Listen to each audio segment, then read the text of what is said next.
Good evening, everyone. Have we signed anyone yet? Have we signed anyone yet? It's becoming a joke, this. A long to go, a few days to go before the window shuts. I think it's the worst summer window I've experienced anyway in my life. I don't know about you lot. Don't mean to say you lot like that. I'm just saying, I just can't make it out. I really can't. I really can't make out what this uses to. What's he doing? Why have you brought him in? Isn't he supposed to go out and target players and bring them in? Zubimendi was the best, wasn't it? Oh, can I get him? Everybody thought he was going to get him. Use, negotiating. Sorry. Now we're linked with Chiesa. And Youssef says, what do you make of Chiesa, Frank? As an avid Serie A watcher and Italian. Half Italian, yes. Mezzo Italiano e Inglese. He's awful. He's awful. You want my opinion? He's awful. I've said it before. Say it again. He's awful. He's injury prone. And as you say there, Yusuf, can he fill Salah's boots? No chance. No way. I've got Italian friends back in Italy, over there. And they even say how he gets picked for the Azzurri is beyond them. He's that bad. He's that bad. I've seen him. He's awful. He's injury prone. First and foremost. Once he gets injured, he's out for yonks. Remember Thiago? He was out for a year. This fella's the same. We don't want another Keita, Thiago, Arthur Melo. We really don't. We really don't. And he's not that good. Look, 10 million. Why are Juve getting rid of him? Top Italian team. Why are they getting rid of him? For God's sake. As I say, and as you said there, Yusuf, I do watch Serie A. I follow the Azzurri. I'm sorry, no, he's. Is he the one that can take us to the promised land? Oh, is he the one? No, definitely not. Hi Frank, hope you're feeling well, mate, says the Redbird. Thanks, Redbird. I'm feeling okay. I am. And Yusuf, is this whole Chiesa situation a distraction from users' failure to get Zubimendi?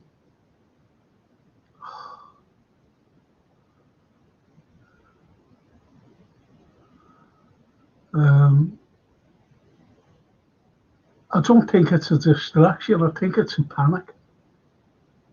I think it's a panic by use. I really do. I'm going to bring in the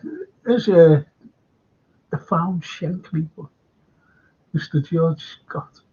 I'll give you some idea of this. I think it's panic anyway. Hey, Frank. Evening, boys. Well, listen, George, Chiesa, I've said my piece about him. I've said it lots of times. He's simply not good enough. He's terribly injury prone. Juve, they just want to get shut of him. Yeah. Juve, of all their teams, getting shut at supposedly the best player. Hang on, 10 million. They just want to get rid of him. And I'll just go back to what Yusuf said. which is a good point, actually. He says, what do you make of Chiesa, Frank, as an avid Serie A and watcher, an Italian? Right? Then he says, can he fill Salah's boots? And is he the one to take us to the promised land? That's what Youssef says. Look, George, you're ex-pro. You're a good man. You know your football inside out. You can see talent, and you can also see duds. But you also see injury-prone players, and the likes of Juve they're pushing him out. They want to see him gone, and there's not one Juve supporter saying, "What are we doing? Why are we selling him?" Not one. Yeah. Whereas we're all going mad because of there's Joe Gomez could be going. Yep. Batatic could be going. Tyler Morton could be going. You know, and we're being depleted every day, more or less. George, your take on this Chiesa thing? Well, for a start, I don't really see why we're shopping in the bargain basement. I don't really understand it at all. Liverpool Football Club, 6 times European champions, the most watched football team in the world on a survey this week. It came out, and we're going for somebody costing, 11, 12 million euros or pounds, whatever. It's a disgrace as far as I'm concerned. I mean, this Chiesa, I don't know too much about him, but on his record in the Euros, he played 4 games and didn't score a goal. He obviously ain't doing it for Juve, or they wouldn't let him go. You're right, they want to get rid of him. So why are we biting the bait? I hope it's all mischief. I hope it's all mischievous, and we sign him. I really can't see the reason for signing him, Frank. We got Diaz, we got Gakpo, we got Salah, we got Nunez, we got Jota up front. Why do we need another forward urgently? We need a DM. We need a centre back. We need maybe a left back. That's where we should be shopping. And these are the players we should be going for and spending money on them if we need them. Not messing around in the bargain basement. No, I'm not happy with it, Frank. I'll be honest. I don't. You know more about Italian football than me. But as far as I can see, looking at all the things, reading between the lines, it doesn't make sense. If I was going after a player from the Serie A, I'd go after 2. I'd go after I can't even pronounce his name, but Daryl Melly will come up with his name, Kvaratskhelia or whatever his name is, from Napoli, the right winger, fantastic, right? And the lad Edison from Edison, he makes sense. Yeah, well, and we're going after. I don't like calling any player a has-been, but he is a has-been. He is a has-been because of his injuries, the amount of injuries. His knees, he's had operations on his both knees. And I'm not just talking 1 or 2, I'm talking a few on each knee. So that's me, George. Is he going to make the team better?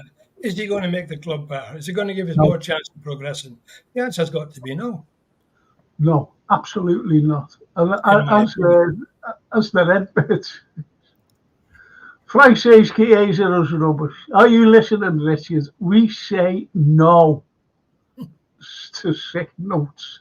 Absolutely.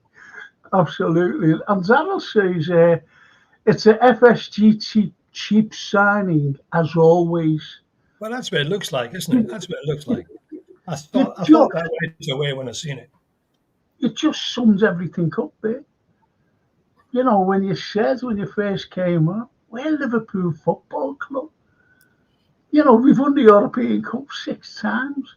We're the best European side in British football. We're the best. And we're going, as you said, for bargain basement stuff. And here's a good point here. And it's off Youssef. And he says, is this whole Chiesa situation a distraction from Hughes' failure to get Zubimendi? And my answer to that is no. He's panicking because people are coming out and saying, I've said it, you've said it, what is Hughes doing? What's his role at the club? That's right. Yeah, well, he doesn't seem to be doing too much at the moment, does he? We've got 3 days No, left to get no. somebody in if we're going to get somebody in. Having said that, we've made a good start. And I'm happy with the start we've made in the last couple of games. So that's the positive side.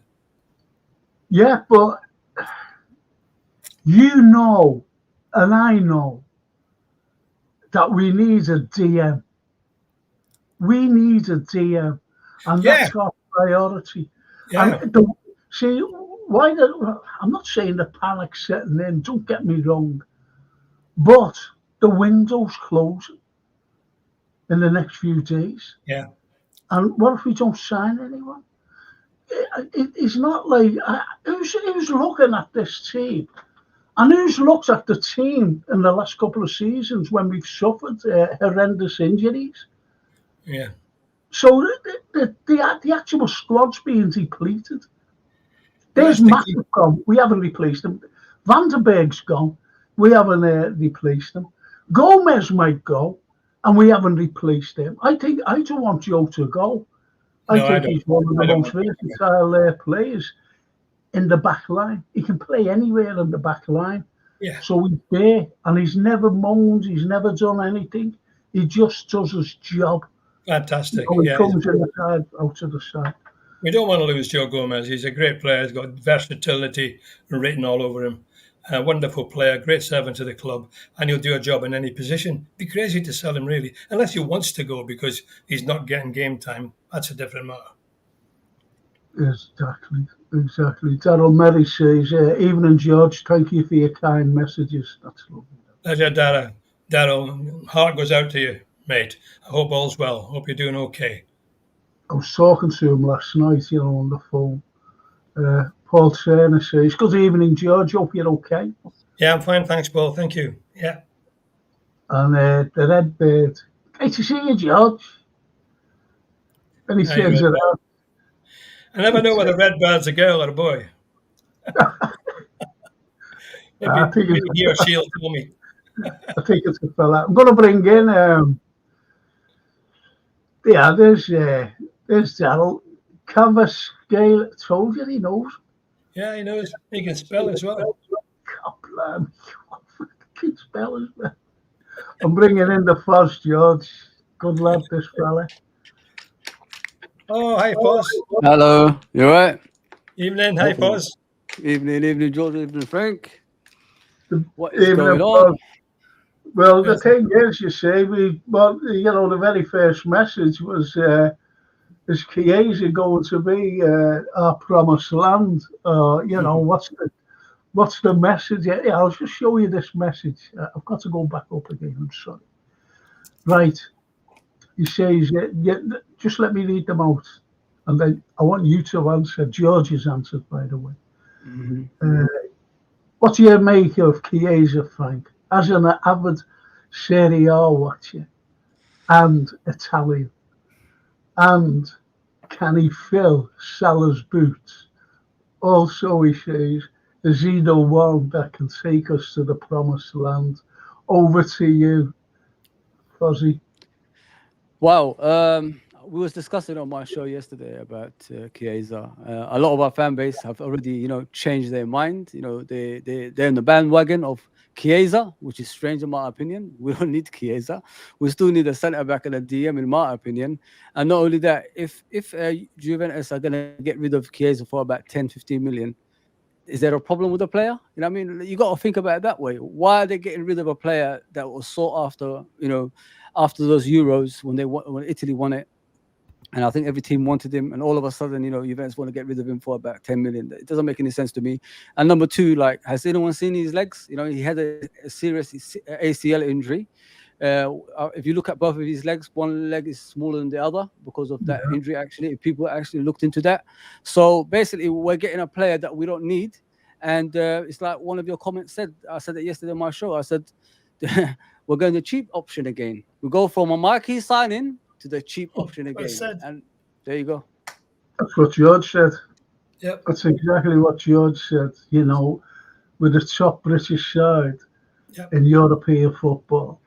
I think we're getting disrespected, guys, too often by these people. And I got to be real about that. I think people. I said that Frank George. I think he was in the chat. You've probably seen the show when I said. I think people are forgetting what club we are. I honestly think that. I don't think they know what Liverpool is all about anymore. I think people think we're a joke. I think our fan base think we're a joke as well. If you look at the younger fans who are acceptance of this nonsense that's happening at our football club, don't know how big this club is. You know what I mean? We're still the only team in English football history that's dominated Europe and the league at the same time. Man United didn't do that. Man City don't do that. Chelsea didn't do that. Arsenal didn't do that. But yet we went from like competing with Man City and trying to like, be in power with them to now we're like conceding like Arsenal beating us to players. Can't people see how far we've dropped now? Like we was up there with Man City. Now we're dropping down. We're trying to compete with Arsenal. It's beyond ridiculous in my opinion because every season we're dropping down and people can't see what we see, and it's ridiculous in my opinion. And every season, the more we're gonna accept this, the more we'll be dropping down every time. What worries me about this season is if it goes on the way it is, we could be dropping at the top 4 because we've got injury-prone players, guys. And if you go into a season with injury-prone players and you haven't got enough strength and depth, I think the top 4 is gone. You know what I mean? So you got to be realistic. You got to be real with yourself. You know what I mean? Stop following the bandwagon. Look at it from your point of view. You know what I mean? And see how the club is going. Now, John W. Henry was here on the weekend. He came in. What were you here for? Like, you're not signing players. The transfer window is going to be closed in a couple of days. So what are you here for? Just to show face? And then we won 2-0. We don't need to buy players. Let's get out. Just like the Bournemouth game. Remember the Bournemouth game, guys? 9-0. Yeah. After that, we didn't sign anyone. We finished 5th in that season.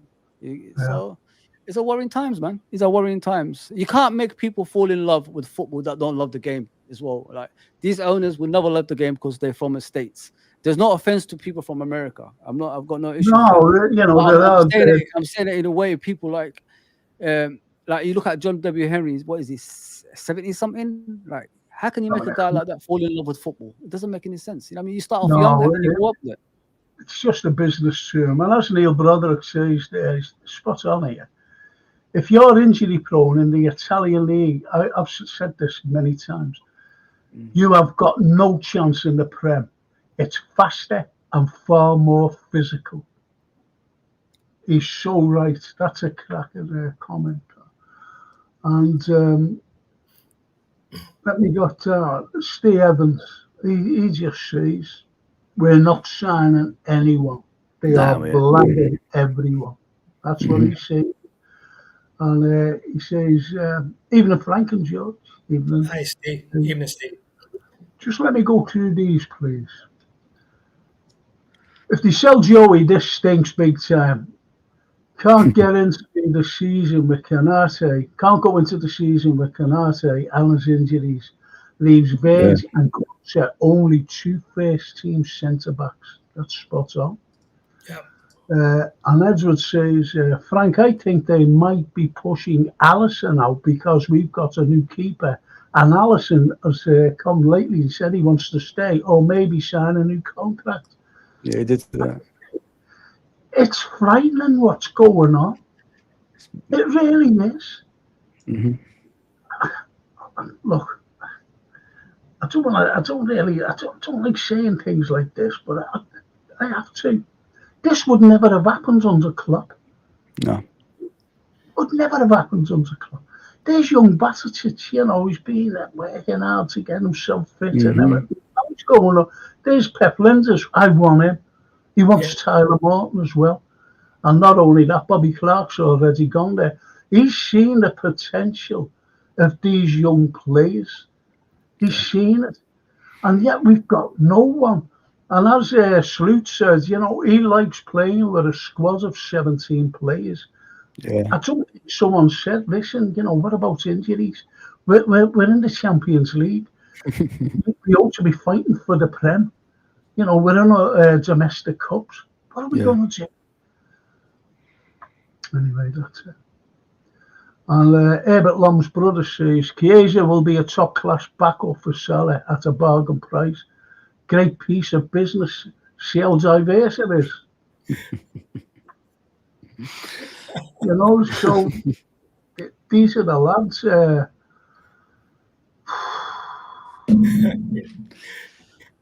Great piece of business. 12 million for a Liverpool player.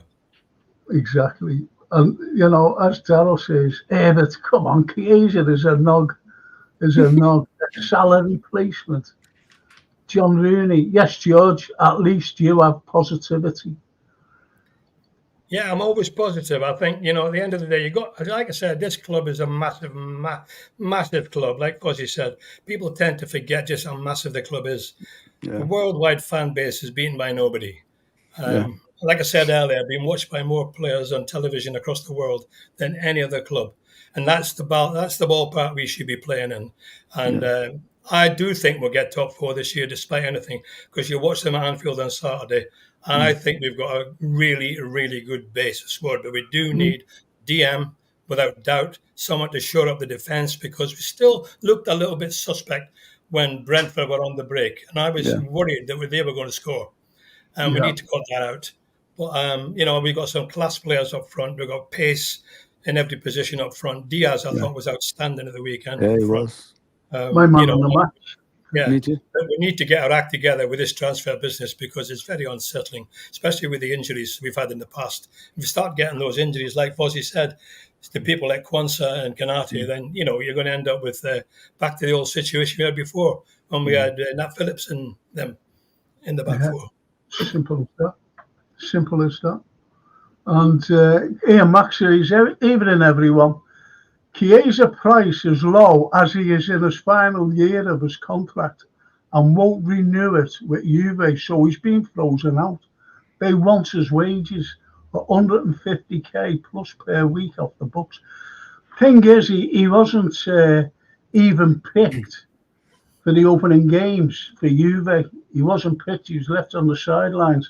And I said, because of that, as I said, I talked to my Italian friends, and I said, and he agreed actually. I said, they want him gone. And if he gets injured, he's out for ages. So, they wouldn't be able to sell him anyway. That's what and he totally agreed with me. So it's not a matter of bringing in a lad, If he wasn't injury prone and he was still playing for the Azori, fantastic play, be made up. Even pay 80 million for him if he was like a Salah. Exactly. It's a simple 10 million. Juve want him. It's not a matter of him saying, and is the little cherry on the cake. He prefers to go to Barcelona than Liverpool. Yes. Yeah. True. Yeah. But they can't afford him. They just can't afford him, yeah. Also, where's he going to fit in the team? How's he going to get a game up front? Who's he going to displace? Exactly. And we know how, you know me about the Italians and that, but no one has ever made it here. At Liverpool, I'm talking about. No Italian. Yeah, that's true. That's true, Just never made it. Franco Zola was great for Chelsea, but, little Chiesa is no Franco Zola. It's true, Frank, yeah. Yeah, there's another controversial thing here. Herbert Lamb's brother. Gomez is not good enough. Now past his best. He's only in his 20s still, isn't he? Yeah, he's only 27. In his prime. Should be at his peak. I thought like season is phenomenal. I don't know what you guys thought. I thought he was one of the best players last season at Liverpool, in my opinion, because he came in as a left back when both left backs got injured, and we were still challenging for the title.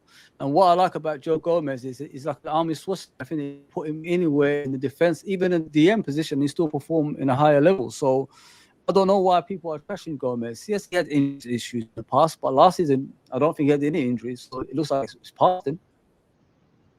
Well, I said there, Foz, Joe Gomez is the most versatile back line player. He can play anywhere on that back line. And he can play right back, left back, centre back on either side, if you know what I mean. And and he always puts in a shift. Always puts in a shift. I think people are forgetting. Joe Gomez is the Premier League winning centre back with Van Dijk. People forgot that. I think that season it wasn't Matip that was playing majority of the games. It was Joe Gomez and Van Dijk that won the league. So people need to wake up to that. But I think Matip was the Champions League winning defender. But if you look at Joe Gomez, he played in majority of that season that we won the league with the Van Dijk at the back. It was them two that actually won the league. So you can't underestimate his performances as well. I mean, it's just injuries that hampered his career at Liverpool Football Club. It's behind him now. And, the guy is a nice guy as well. You need players like that around your squad. Not the moany ones that's, always sulking when they don't play and bringing the squad down. He's not that type of guy. Everybody, I don't know if you guys agree, George and Frank. I think everybody at Liverpool loves Joe Gomez. I've never heard a bad word about him. No. That's very important in a team of footballers. You've got to get on well together. Players have got to gel into the squad. He's a great team member. They all love him. I can't see any benefit of letting him go. Well, I said to George, didn't I? You never see him moaning. He just gets on with his job. Fantastic. He comes into the side, and all of a sudden he's out of the side, but you never see him moaning. You never see that at all of the lads, and that's been going on for years. Yeah. And when he, do you remember a few years ago when he was teamed up and he was saying, Virgin, Joe, what a great pair, and this is our pair, and now then all of a sudden he got injured, then he was out, and then he never got back in. And the unfortunate thing, Matip was playing well as well at the time. Matip was playing well. He came to replace him, and but you never heard him moan. No. You didn't hear him moan.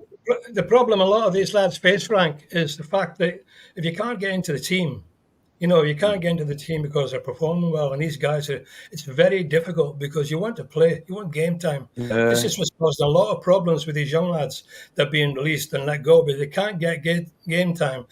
Frank, I was the same at Anfield when I was playing for Shankly. I was the top scorer, the most appearances over 3 years for the reserve team. I couldn't break in because there was no substitutes. They were all brilliant internationals. And it comes a time, the same happened with the Origi and a few others. Yeah. You've got to move on. And that's the only thing I worry about Joe. If he doesn't get game time, because it need to be injuries, wouldn't it? Yeah. Well, I think that, but, if he does go, and say, okay, we're all made up, that he'll get game time somewhere else. But where does that leave us? As someone said, Yeah, we need to keep it. We need to keep it because we're a bit short at the back. Because we're not going to get anyone. No, it doesn't look like it, does it? No, it doesn't look. I wanted a DM. That's the priority. That's Edison would have been ideal. There's You've been saying that for 2 years, Frank. I know I have. You have. You've been saying it since I've been coming on the pod. That just, I keep saying, have we signed anybody yet? I've been missing twice and came back and you're still saying it. But, you see... You're right as well, by the way.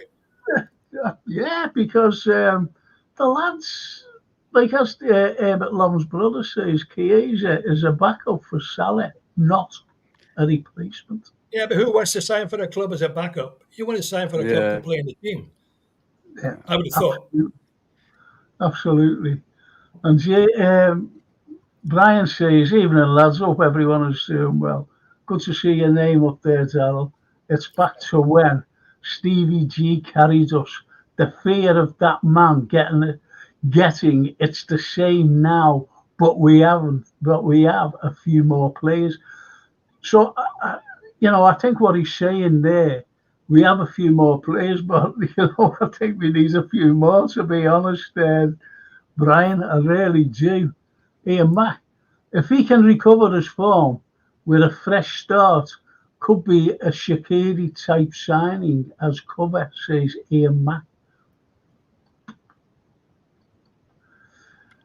Was Shaqiri impactful at Liverpool? A lot, not really.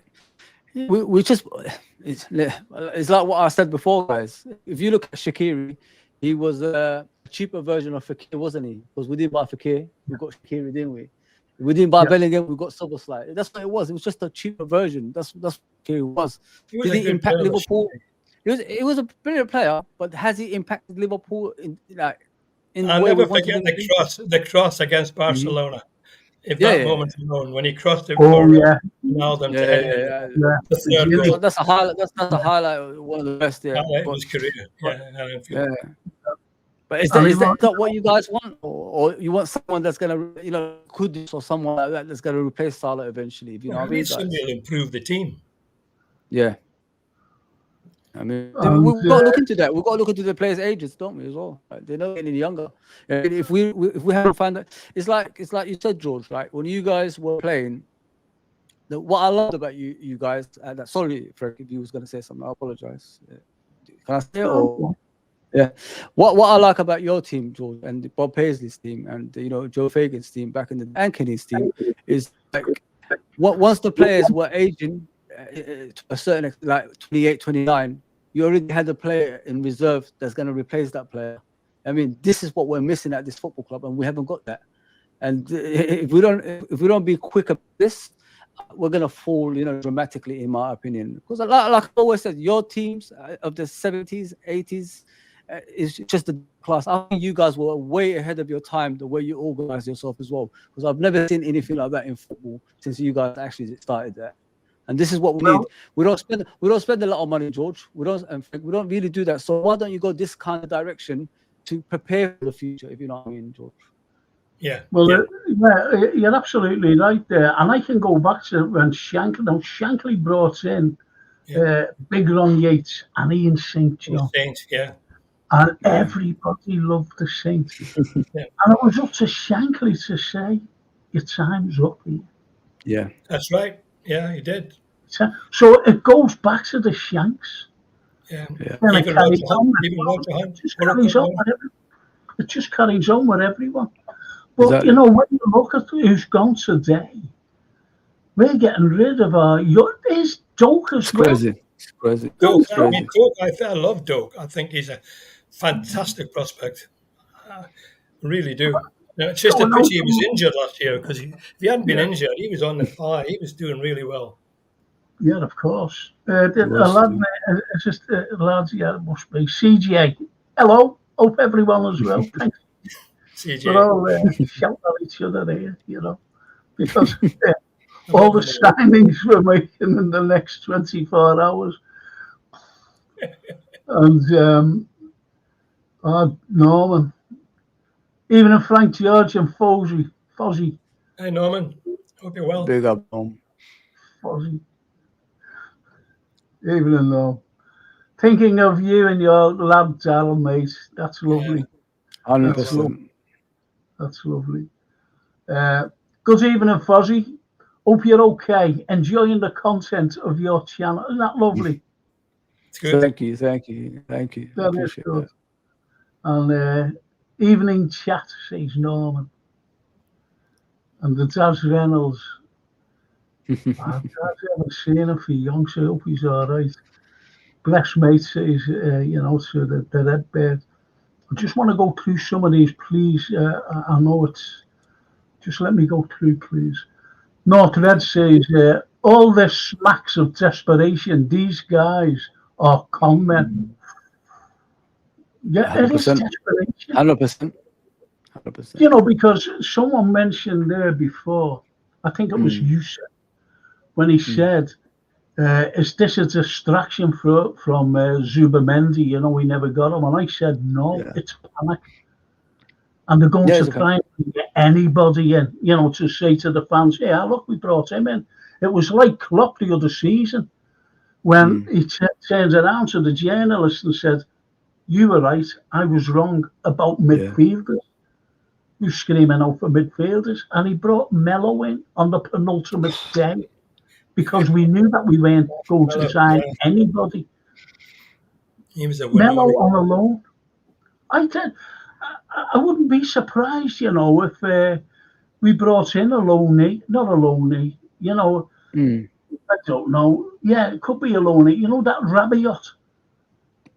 He's on a free. He's on a free, Frank. He's on a free now. On a free, well, there you go. You know, I Yeah. wouldn't be surprised if we brought him in and say, yeah, look what we've got. Yeah. The North So- Reds, all this, yes, man, yeah. And KP says the positive has diminished. That's a cracker, that, because we were on a high on Sunday night when the pod came out. We saying, "Oh, great, great football, great this, great that," because we were living in hope that we were going after players. Yeah. And when this Chiesa thing, I thought it was a joke, but apparently it's not a joke. I watched Serie A. I really watched them, and I followed the Azzurri. You know that. I support the Azzurri. Don't support England. I support the Azzurri. I support Italy. And I've seen him. He labours. He gets caught with the ball. He's like a... No, I don't even want to go down there. It was a surprise to me, I must admit. North End, FSG make money on us just existing in the Prem. A cup final, just a bonus. That's a cracker as well. People have, they're not stupid. They're not stupid at all. The positivity we had is reminiscing. There you go. And again, the positive we had over signings is diminishing rapidly. Try and not get too down, lads. Yeah, no. See, I think what we're all worried about. Let's be hypothetical here.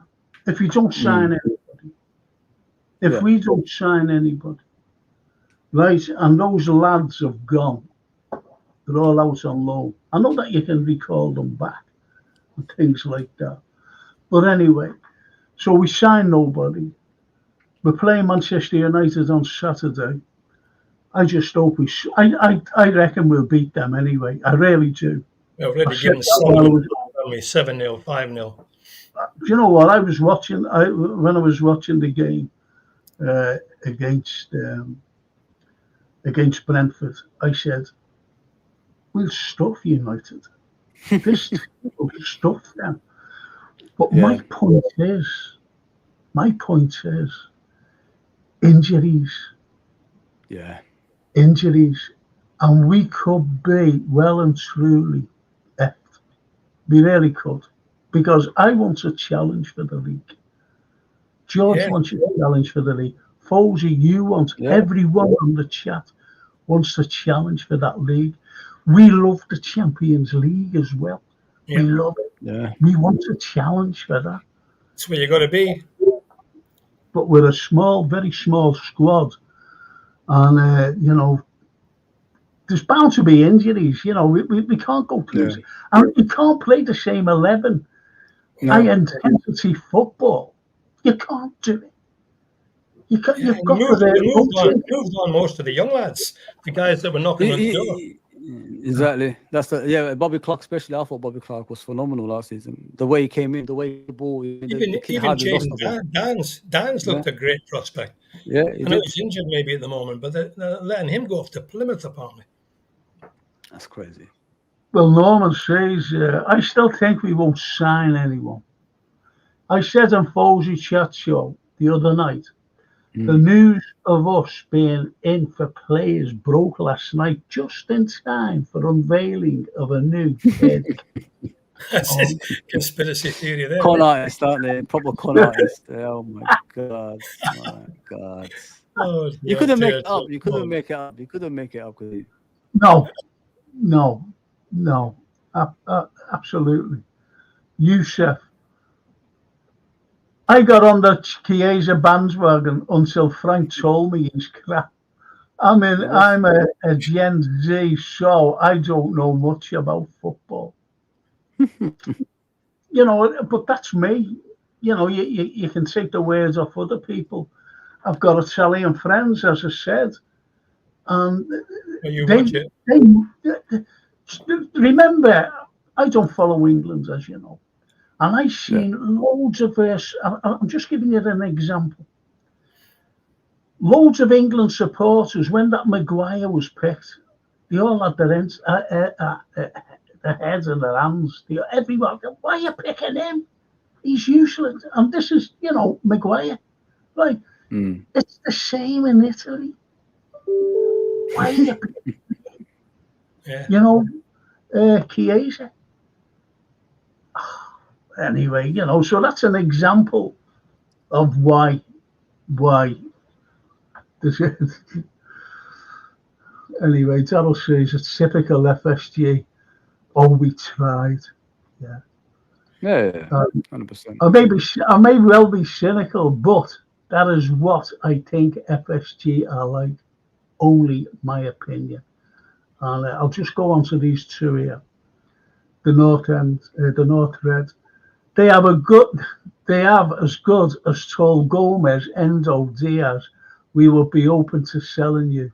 What way is this to run a club? That's a cracking. That hits the nail right on the head. Right on the head. Not sure if you all seen this, but John Henry is interested in buying the Boston Celtic. Is that Celtic or Celtic? In the NBA for 5 to 10 billion. They have the money to spend on big names. Of course, DJ. I never forget a few years ago when they spent 240 million. I was still screaming out for their midfielders. They spent 240 million on a baseball player. Yeah. We never got a midfielder. I couldn't believe it. I really couldn't. Economics over there, isn't it? Well. In theory, Klopp has signed a 9 million gagging order. If he could tell you why he really got out, it would frighten us. I know why he got out. And you've only got to look at two of the lads who walked out on Liverpool, left them in the lurch, and all of a sudden they're back. Yeah. That's where he's walked out. Strange that, isn't it? It's strange that one, isn't it?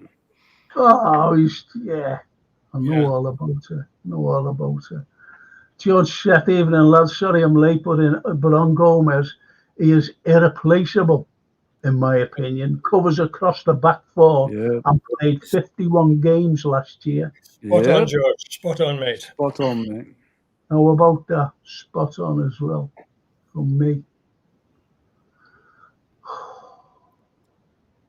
Paul saying that I went to the game on Sunday. I thought Diaz and Canete were very good, although all the team played well. I thought Diaz was my man on the back. Yeah, you can't lose Diaz. You can't lose him. He's dynamic. He makes things happen. Every time he got the ball Saturday, it looked good. He's a one player on the spot. George, how many times have we been saying that? He's a fantastic player. Absolutely. I agree with everything George says. Others on here very negative. I don't think it's negative, John. I think it's a frustration really more than anything. I think it comes through with the signings that are not being happening. Fans want to see big signings. That's what takes them off, gives them a real buzz. And we've not had any issues of big signings, proper big signings at all, have we? We're messing around in the bargain basement, which is not Liverpool for me. Well, the thing is, George, like, and Frank, like with the football club, we know what we need to. I've always said it in football terms. I rather know what I need to solve than not. Do you get what I'm saying? Like in the 90s, we just bought players that we don't really need all over the pitch, but now like we set, Klopp has set up the team in such a way. All you need is to plug some holes, and then you become that team that's going to challenge for the title. Yeah, I mean, that's all we need. I'd rather know what we need than not. If you understand what I'm trying to say, guys. And this is the situation we're in. You look at us, back in the day with Brendan Rodgers and all those other managers. We were just buying players for players' sakes. There was no formation. There was no setup. We had no direction. Now we know what to do. We need a DM and a centre back and probably an extra left back. Because Robertson's getting on a bit. But that's all you need just to solve those issues. It's like those seasons when we was challenging, and why we lost to Man City by 1 point is because of You need that dynamic player that can change the game in certain times. You know what I mean? Because when the teams were deep line defending, that's when we struggled the most in those draws that we had, if you know what I mean, guys. But if we had that number 10 that could take a free kick, that could take a shot from outside the box, create goals out of nothing, maybe we would have won that league. You know what I mean? That's what I'm trying to say, guys. This is what I'm saying. I'd rather know what we need than not. We know what we need. It's a DM and a centre-back. And possibly a left. Yeah, but according to John, you know, that's his opinion. I'm not negative in any way. And the Fozzie isn't. No, George isn't.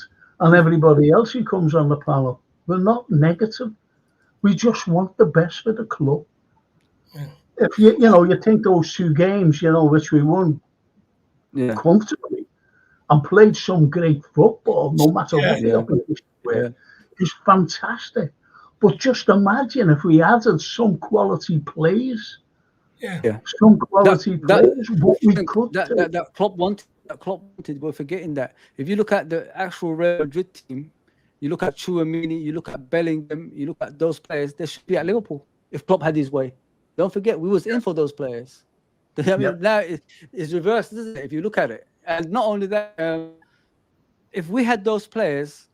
Don't forget, guys. We're Liverpool. It's Liverpool that actually put Barcelona to the sword. I'm forgetting that Barcelona, since that defeat, hasn't been the same. We could have had the opportunity to put Man City and Real Madrid down, but our owners didn't take that opportunity to get those 2 or 3 players to get us there.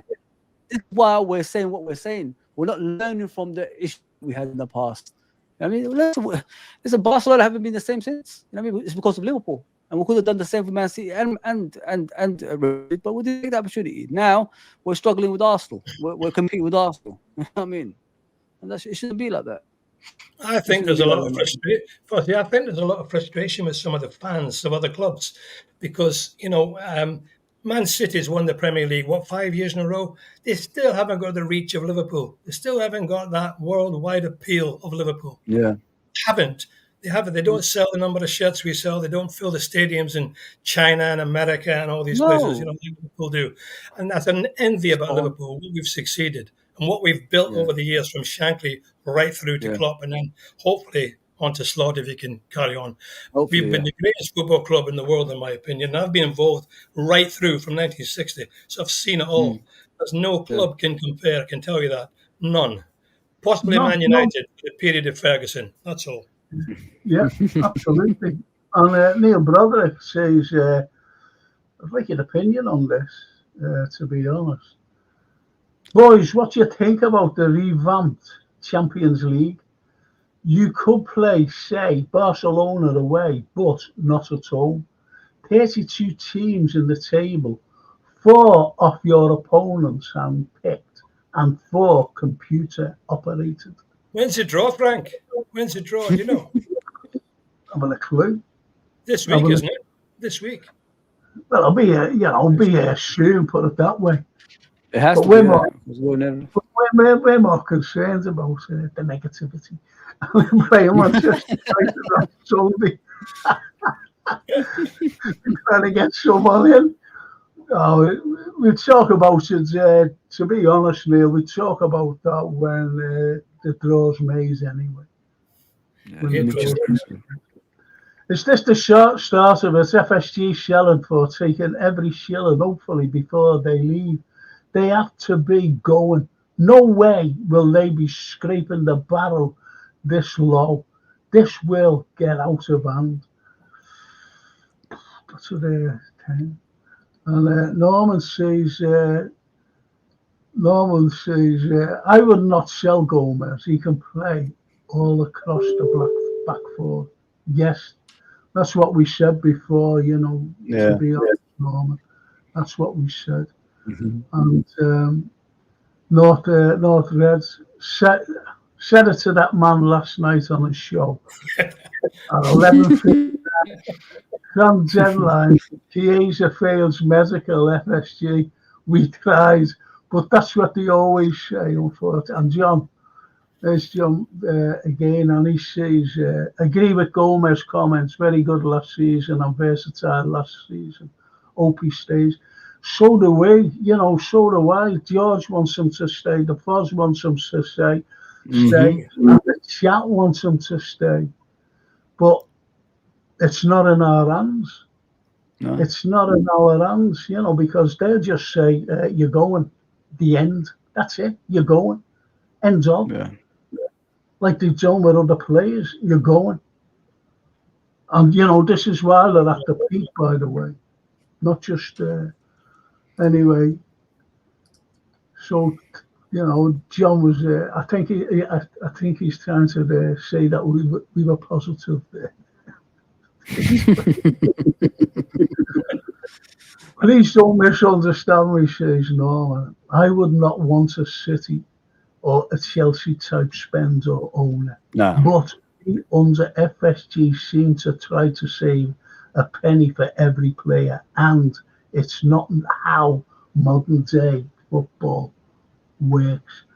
And I think he's spot on there, to be honest. And the North Red says, we are losing hundreds of thousands of future supporters all over the world. Kids follow winners. That's what attracts them. That's how they became Liverpool supporters, watching them lift leagues. So, all in, boys. I'll go to you first, George. No, I won't. I'll go to you first, Foz. Having said everything, we've got our frustration out over what's present now. No players coming in as yet. The window hasn't closed. Yeah. So what would you hope for? What would you hope? Say we didn't sign anyone. Say we didn't sign anyone. What's your hope? How can I put this? What's your hope for the season? That's all we can say, hope. Living in hope. In all reality, I want to challenge for the title. I mean, we've got the nucleus there, but they have to stay fit. That's the true reality of the actual situation we're in. We haven't got, obviously, the strength and depth if we're going to sign anyone. But and not only that, if you look at our team at the moment, we're playing still, I don't know if you guys agree, we're still playing the Klopp way because the team just got back from holiday, about a few weeks ago. So he hasn't really set up the formation on his slot way yet. So I want to see the next style of play. If it's, if we've got more than one direction, if you know what I mean, like with Klopp, it was just 4-3-3 and that was it. After that, it was a bit difficult, wasn't it? So with Arne Slot, he hasn't really set up his formation the way he wants it yet. I want to see like the next style of play we're going to have with him as well. But my hope for the season, Frank, is like we give it everything. That's all we can do. You know what I mean? We give it everything on the pitch and leave it on the pitch as well. And if we get something out of it at the end of the season, it's a bonus in my opinion, considering the situation we're in as well, which is not signing play one. We signed the goalkeeper, but he's not coming now, is he? So we haven't signed anyone. So if we finish in the top 4, at least and give it a go, I'll be happy with it. You know what I mean? Because I'm not blaming the players. I'm not blaming the manager. They haven't got the support they deserve, in my opinion. I don't know what you guys think about that. If they had the support, maybe I could say like we will challenge for the title, but they haven't had it. Unless that's all I got to say, because there ain't much to say, Frank, other than like I hope we get back to the top 4, top 3, something like that, because we're not good enough. I mean, we've got the players there, as you can see the way we're playing. Okay, everybody's Ipswich and Brentford. But still, like we kept a clean sheet. No circumstances, we will keep clean sheets. It seems way. So it looks like the base is there. It's just how we progress. And I just hope that we don't get a lot of injuries this season. That's what I'm hoping for. Okay, George, what's your hope? Yeah, well, I think Saturday's game is a huge game for Liverpool. A really, really huge game. If we can beat United on Saturday, we've got Forest coming up after the international break. We should beat them at Anfield. If we can go the first 4 games of the season undefeated, it gives time to get the team bedded in, slots tactics in place, like Fuzzy says. At the end of the day, there can only be one Premier League winner. And in recent years, has been Man City. And we've been the only team that's challenged, and let's be honest, until last year when Arsenal did. We've always been there. Yeah, exactly. So, I mean, there's no reason why we can't do it again, really. We've got some talented players in the team. I mean, Szoboszlai, McAllister, you can go on right through the team.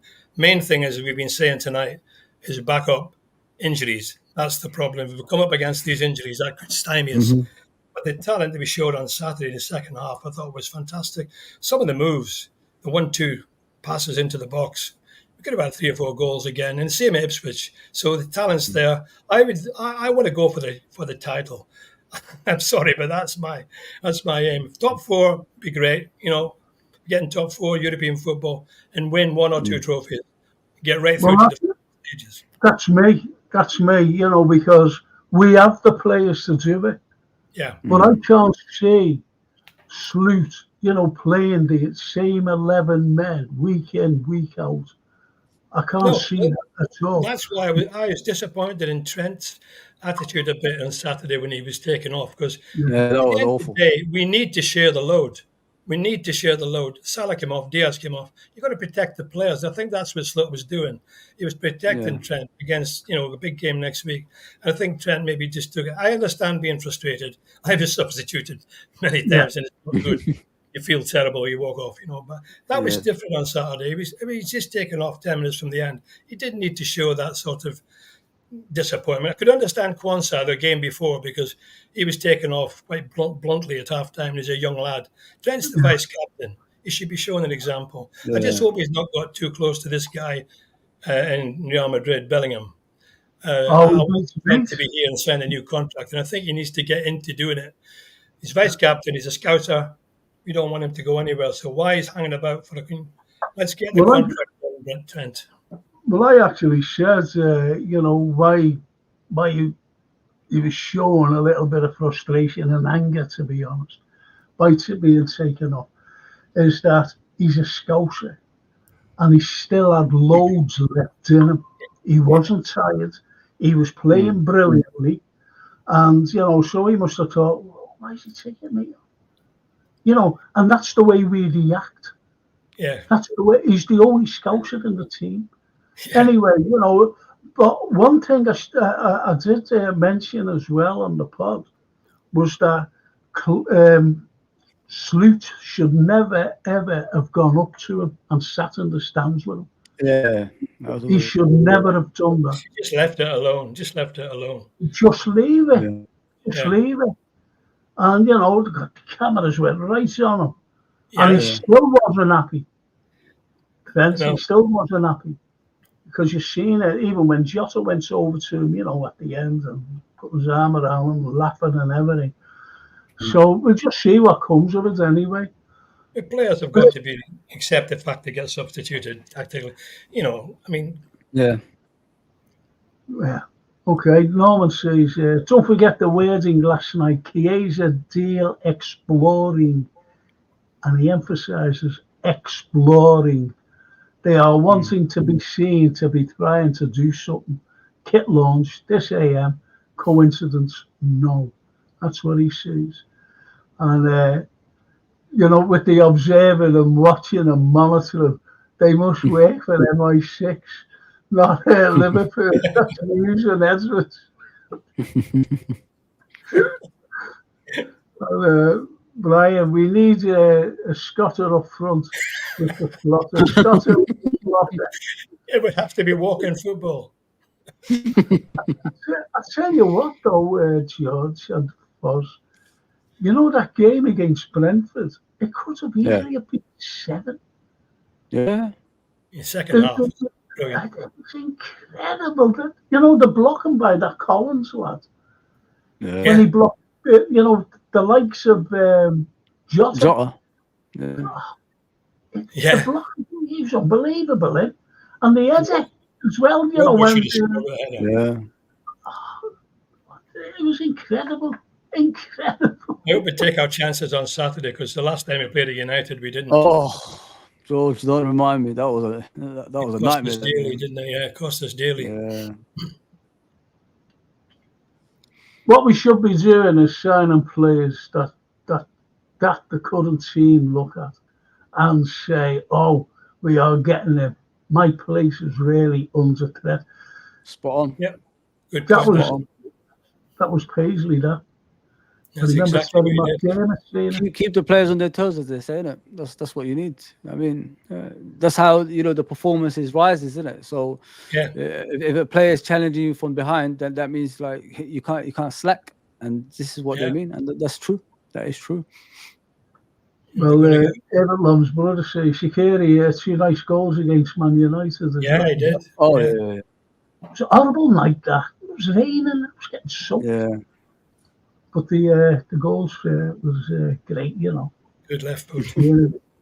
Joey wants first team football, says the Redbird, every week. So I get why he's thinking of leaving. It's my only worry about Slot. Surely, when he joined, he must have asked them what their ambition is. So either he didn't, or he lied to him. Yeah. I just don't know. I think he knew what he was getting into. If you're called the head coach, I'm sure Jordan, you know what you're getting into. You're not going to be signing players. You're not going to be involved that much. You're just going to be offered players. He's just there to coach. He's just there to coach, unfortunately. Exactly, yeah. And so Neil said, George, can I order a signed copy of your book, please? Neil knows where I live. You're coming down to see me next week, aren't you? This week? Yeah. Okay. I don't know if anybody wants a signed copy, just send me a DM. Send me a DM with an address. Yeah. And then we can send you the address. But if you bring one down, George, and sign up at Neil, I'll tell you who his name is, if you sign it in here. Send one Neil comes down for it. Neil comes down. Send one for Daryl. Daryl should have had his by now as well, yeah. It's a good, that's a cracking thing, though, for me to get the book so I could give it to him, because I know he always brings me grapes down and bananas. Yeah, I'll do that, Frank. I'll sign a copy, bring it over. You can pass it on to Neil. Yeah, absolutely. Mello cost us millions, and he never kicked a ball in anger. This is Arthur Mello. And look at Sven died. That was a shame. Sad. I'm glad I got the chance to manage the club without friendly. Yeah. Right. Yeah. Anyway, I've got to say good evening to JK. JK. Hi, Evening, JK. Frank. Evening, George. How you doing, bro? Good, man. Hope you're too. Big up, JK. Hope you're well. You've missed everything on here. Unbelievable. Well, our new signings. You signed Varela, and we're going in for Anasio. Should be signing him tonight. Yeah. Mm-hmm. Well, Varela's here. What time shall I pick you up, Frank? What time are we going to go and get him? I'll pick you up first, and we're going to get him. Probably pick George and Vozzy up on the way as well. Definitely. Man United signed another guy today. It's just like they got 5 guys in. They spent 200 million again. That's like, like ambition. Like they've had a go at their owners for years. Them guys, their fans they've had what's it called, like banners at games, and they've like really had a go at them guys. But they've always backed their managers. Like the Old Trafford isn't like tip top. A friend of mine, he's got a season ticket there. He says, "Bro, it's in a bit of a state." But on the field, they always seem to find the money to go and get guys, and offer them big wages as well. Not the £10 Diaz and Curtis Jones gets. These guys are on about 250, 300 grand a week. So they look after their players on that way. What they do on the pitch is a different story. But we do better than them on the pitch. But wages-wise, they blow us out the park, and Chelsea. Yeah. And that's what the loyalty, But you look at those clubs, JK, they're a mess, aren't they? They've got no structure in place. They don't know what they're doing on the pitch. If you look at the main, I don't know if you guys watched the Brighton game. It was the worst defensive display I've ever seen. The second goal, the way they scored that header, and the 4 players were free, guys. 4 players were free at the back post, and all the defenders were in the front post. Shocking. What is that? Like, how do you watch football like that and say it's okay? Yeah. You know what I mean? And you're paying these guys double what Van Dijk is getting, and the likes of Salah and these players that we have at Liverpool. At least our football club, even though we disagree the way it's run by the ownership, we're still humble in a way, like we're driving towards the same way, if you know what I mean. We're going towards the same direction in regards to on the pitch. But if you look at Man United, it's just about money. It's like what John Barnes said in the 90s. Players just come to Man United for money reasons, and just the name. The winning mentality of that football club has disappeared now. Because that defending against Brighton the other day, those 2 goals, the way they conceded that, it was just amateur. I'm telling you, it was the worst I've ever seen. That was the worst defensive I've ever seen in the Premier League, that winning goal. Yeah.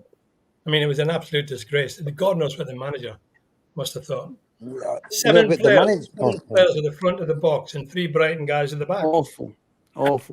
Unmarked. Well, anyway, George, is how they keep them back in the guy. You know, like, come on. I hope they do that on Saturday, yeah.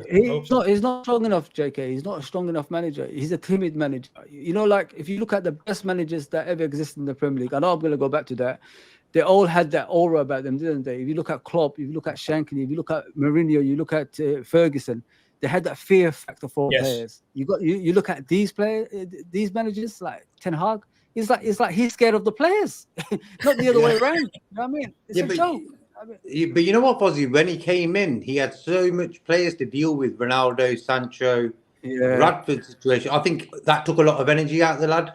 You know, before he even started. So for me, that club's always been a sort of a mess. You know, like bringing back Pogba. You know, come on, like why? Like why are you bringing that? Why are you bringing him for? Why are you bringing him back? Waste of time. You know, that whole project. So you know what? For me, it makes me laugh. I'm happy it actually happened because they're our rivals. So for us guys, carry on. You know, carry on spending. You know? But to spend it, and they've always spent, and the supporters crucified them. And they used to go to the match, didn't they? With, I think, blue and was it black and green and yellow. Green and yellow. Norwich colours, yeah. And they were there. That was to get them out. That's we still want you out. This is. And they're still there. And they're still, they spend money. They spend money. And look at something here. Look at the debt they created for the club. They created huge debt for Man United, and the stadium's falling apart. Yeah. Well over a billion. I'm going back years ago when they were over 1.2 billion or so. Billion. Anyway, James Max says, well, Frank, we're a huge club, top 6 richest football club in the world. And we are in the charity shop looking for bargains.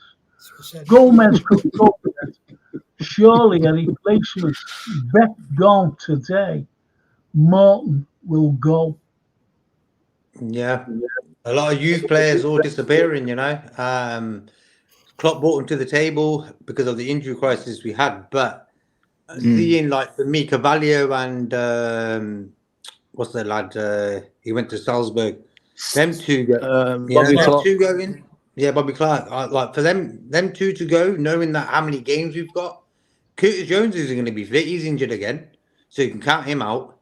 So letting all these youth players go after Klopp brought them in, really it's like a bit of a piss take towards Klopp. I knew Edwards was going to come in. Remember, there was a saying that he's not going to come in and sort of separate the whole squad and whatever. I thought we're not going to sell no one. You know, we're going to keep everyone we got and maybe bring in 1 or 2 players. Because for me, there's going to be enough game time for Becky even, you know. Look what happened last season. We had Gomez playing at left back. You know, because White, Tsimikas and Robertson both injured. Beck could have done a job there, you know. See, if you don't do well, sell him on next season, you know. But sending him on loan again, for what? That's what we're doing now. We're just selling youth players just to make up the little... We bought in about 65 million in this summer transfer window. We bought that in. And that's where we're at. You know, Man United spent 50.2 million today on that Ugarte guy. You're trying to tell me Ugarte couldn't do a job for us? You know, he can do a job for us. Madness. Well, Steve Evans says, the boots are ready. and I only want 20 grand to sign me. I'll do it for free. You know? 50. I'll do it for That's a free. good You one. know? I like that. I like that. Yeah, it's a mess. Yeah, man. look. Now, he's spot on here. Yes, yeah. I know FSG are not great, but surely the transfer window is down to Hughes and Edwards. Yes. They're the men in charge. It is. They've been brought in, I'm being honest with you, they've been brought in to trim down the squad. And penny pinch for the bargain basements, you might as well say. You're not going to, we will never sign an £80 million player. We will never spend 200 million like Man United have. We'll never do that in a million years under the ownership. And don't forget, you know, it was Klopp who targeted players. Yeah. Not Edwards, as people might think he did. It was Klopp. I want him, want him, want him. Mm-hmm. Yeah. And they were big names. You know, the likes of Ali, the likes of the Verge, the likes of Mo. It wasn't anybody else. It was him. Yeah. And he got them. You know, and that transformed the whole of the team when he realised that he needed some players. The Klopp. Absolutely brilliant. Yeah, you know what though, Frank? You don't take no smart addict to really realise that Alisson and Van Dijk at that time were probably the best in their positions in the world. Around that, like Alisson, not really number one, 100%. but you don't take no smart addict. So for me, like Edwards getting Mane in, Salah and all this, it's like it isn't like you don't really need to have a brain, you know, to work that one out. You know, you can give me a 250 million, I'll get you a top four, no problem. You know, I know who to buy. You know what? You know what it is as well, JK. If you look at those players, they had the pick. They had the the pick of the teams, like the best teams in the world, and they chose Liverpool over the likes of Real Madrid, and Barcelona's, Man City's, and all that. So don't forget, Van Dijk's supposed to be the replacement for Company, wasn't he? At Man City. Then he chose Liverpool, over Man City because of Jurgen Klopp. That's the aura that guy had. That's the pull that guy had around our football. Right, yeah. That's what. Yeah, the pull. And that's what. That's what I said about George. That's why I said the managers. You need managers that's that strong that can pull players towards you, and that's what the guy had, and that's what we're gonna miss. I hope Slot can do it. But it's going to take him a while, in my opinion, when I'm looking at him right now, because nobody knows who he is. At least Klopp, people already knew him at what he was doing down there. Like he made a team that was like 17th into champions twice in like two in a row. I mean, like, things like that. So yeah, with Klopp, it's gonna be hard pulling those top players without him. And like Alisson, he was on the verge of joining, Chelsea and Real Madrid, but he chose Liverpool. Not only that, what you need to understand, guys, you got the words as well. These players, when they go to those other clubs, they're getting triple of what they're getting at Liverpool Football Club. But he made it seem easy to come to Liverpool. There you go. It was his charisma that brought them in, and we made some fantastic signings in the last 8 years. Fantastic signings, bargain prices as well. Apart from Virgil and Alisson, that cost the big bucks. The rest of them are all in the 30 million type of range. Well, I think one of the big reasons why he came here, Ali, was his experience with Roma at Anfield. Yeah. Seeing the crowd. Everybody looks at that crowd and they go, wow. Every player. Even the big managers, I've seen them being interviewed, Mourinho and Wenger, and they're looking at awe in their eyes. Anfield, this is Anfield. Exactly. The hardest place in the world to come. The hardest place in the world. We've lost 2 games in about 10 years. And even Ferguson admitted it, didn't he? At the end, Ferguson admitted it to Gary Neville. Actually, he said it. Like Anfield is the hardest place in the world of football. Yeah, Ferguson. Yeah, Neville. Yeah. Mourinho, Wenger, like Frank George said. Yeah. JK, we were negative a little while back. You know, Today, yeah. anyway, Frank beat that one. and James Max says there, he says, I was telling the truth negative. Every summer it's rinse, repeat, same narrative, respun over and over. People are very frustrated with the ambition of these owners. You know, and so he supports us. Listen, we still won every trophy in the game. Oh, blimey, you know, negative. That's the world. That's why the world is the way it is, you know, because why? No one can really tell the truth about what's really happening. And everyone's like, oh, you're negative, aren't you? You're like, no, I'm awake. You know, come on. It's a bit football. It's like we live in a really dumbed down generation in the world. Like when you look at the football world, particularly, so dumbed down, you know. Come on, man. You're letting guys who are billionaires who couldn't give a damn about you dictate the way you feel about the club. It's like, come on. Exactly. You know, wake up. Well, Paul Turner says, and he's talking to Ian Mack here. I couldn't understand the fan base wanting two of our main front line leaving. That just doesn't make sense. They both were outstanding on Sunday. And I think he means Diaz and also Jota. Because people want crazy. If anybody wants them to leave, they're crazy. Crazy. Yeah, of course they are. And if anyone thinks that, you know, Chiesa is a priority, I'm sorry. Wasn't he 5 years ago news, that lad, Chiesa? Remember? Yeah, about 3 years ago, 3 years. Yeah. His name kept on popping up, you know, and all of a sudden they want to get rid of him really cheap, and he's waiting for Barcelona first. That's what I mean. Yeah. So what's that all about? Who wants Jota and Diaz to leave? I've never heard. Who wants him to leave? You know what it was, George? There was a few guys last season, for some reason, had to pick players out the top 5 who they just wanted to pick on. Gapco was one of them, okay? And I was sticking up for Gapco, even though I realised he wasn't great, but he showed in glimpses how good he was, you know? I remember that. And I was like, yo, what's going on here? Why do we want this lad to leave, you know? We need them 5 attackers. Like, Gapco and Diaz were the only 2 guys fit out of them 5 for about a month or so, or 6 weeks, you know? There you go. Yeah, with Jota, it's just the injuries, isn't it? That's why people get fed up. Like, if you look at last season, if he stayed fit, we won the league. Like, would we won the league? Yeah, I think so, because he would have been the catalyst for that. And we're forgetting, like, when Salah for the African nation, he stepped up as a leader in the right wing, and he led that team through, you know, stages like we normally lose in as well. So with Jota, I think Jota's phenomenal, guys. I really like him. You know what I mean? But it's just the injuries that puts me off about him. That's the only thing. I never really talk about his injuries, because I think, you know, when every fan keeps talking about it, what happens? He becomes bloody injured. So I just leave it as it is.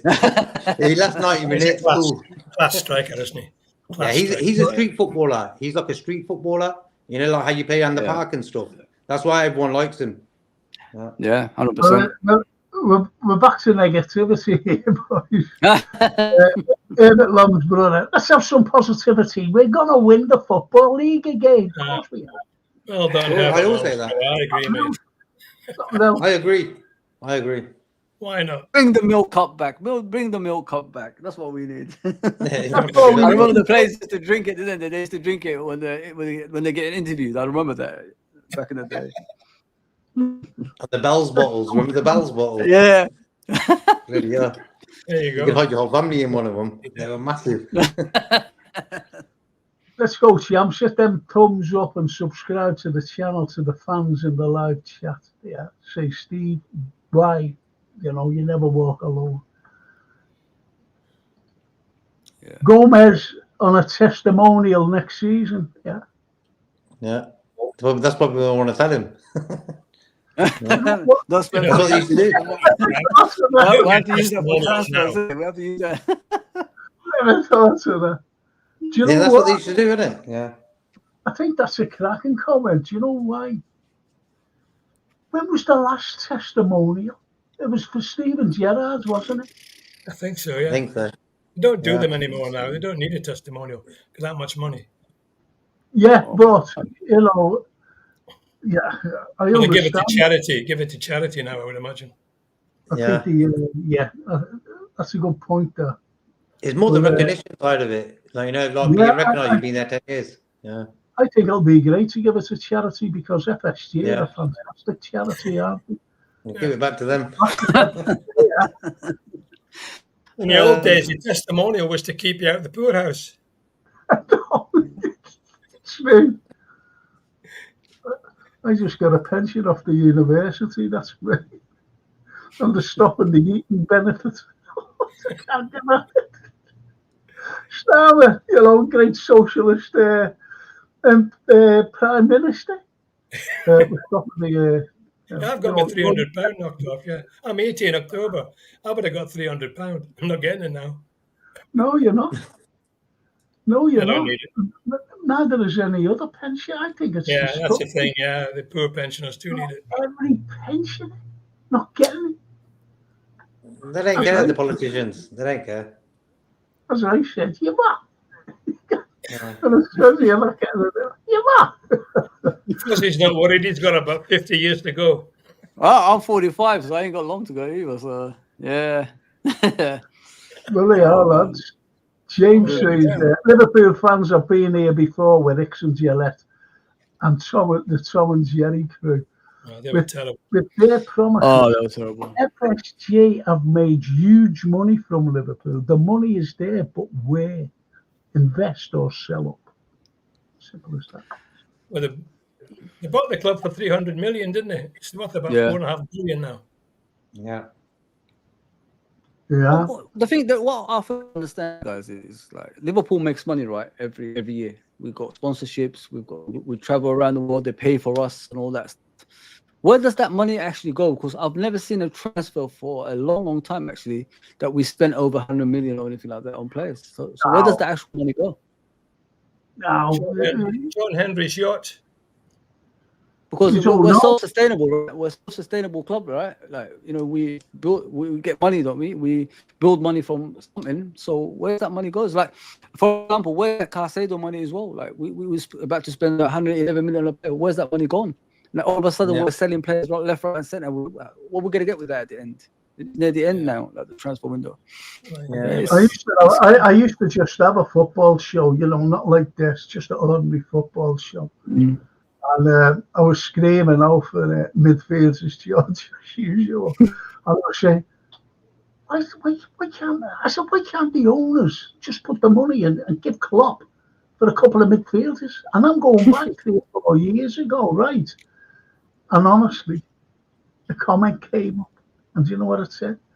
And it was dead serious because he came back to me and went, I'm serious, he said, we've just put a new sprinkler system in, and we have to maintain the lighting.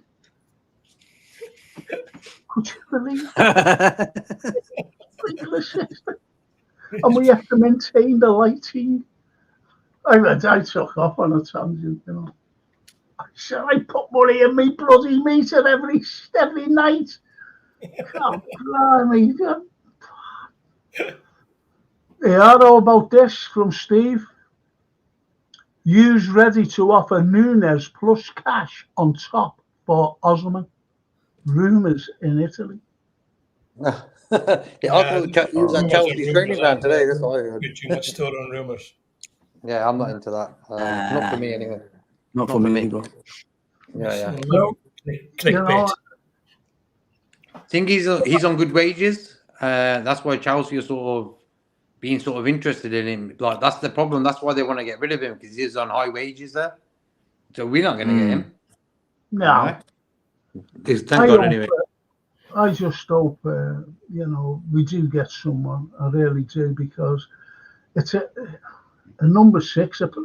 Lots of podders are saying it, by the way. You know, we need a number 6. We need some don't, you know. We don't need a number 6, but we do. It's as simple as that. I once bumped into Peter Robinson and said, hey, Peter, why have we sold Peter He is a world-class player. Hey, and he's my favourite. He replied, Norman, I don't make them decisions, my friend. So he doesn't make the decisions. Okay.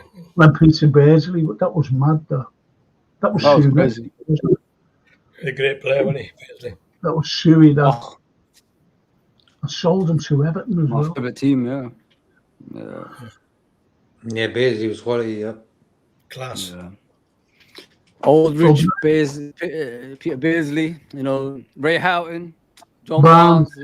Barnes, Ronnie Whelan, Steve McMahon, Steve Nicol, Gary Allen, left back, Alan Hansen, Gillespie, Lawrenson, Brucey in goal. Come on, man! Like You those could go days, right through all the years back, all the way yeah, back. You yeah. know. And we had the Goldilocks, what's his name, Barry Venison on the bench. we had some team back in the day. Some team, man. Ian Rush came back, did he, for Italy? Yeah. Yeah. As Brian says there, I can see a difference already. It's more down the middle, but the opposition getting too much ball time for me. But apart from one header, I'm pleased so far with the defending. Two clean sheets. Two clean, yeah. Yeah, because for me, there was a phase where Brentford had the ball. They kept having the ball for like long durations of time in the game and in the midfield. And I was like, what are we doing? We're giving them too much time on the ball. And they sort of controlled the game a little bit in patches, Yeah, so for me, I agree with what Jaden just said. I just want to go into a few comments here. And Steve says the squad will finish top 6. I'd like to make a little bet. I'll make a little bet with you there, Steve. I'll make a bet with you there here and now. I bet they do. Okay. How are they going to win the title? Top 4. Okay. No, it's just all opinion, isn't it, really? Yeah. The football sanctuary. Big up, fellas. How are we all today? We're all great. Finally, some signings to talk about, and he's got a big laugh. You do with the sanctuary. Finally, so he knows the score. The football sanctuary knows the score. One such football we played on Sunday was breathtaking. It was just a shame it didn't result into a goal. But the build up that passing was good. Fabulous. What a goal that would have been. That was Liverpool at his best. That would have been a goal for. That would have been. I've always said Terry McDermott's header was the best club goal. Oh, the Tottenham one. Yeah, 7 club bump. That would have been the greatest. I would have said, it would have put Terry's second. That would have been the top. Quick unbelievable football. Incredible. Sean Dock says, Frank, I was calling out FSG for years and got slaughtered online. They showed their true colours this summer.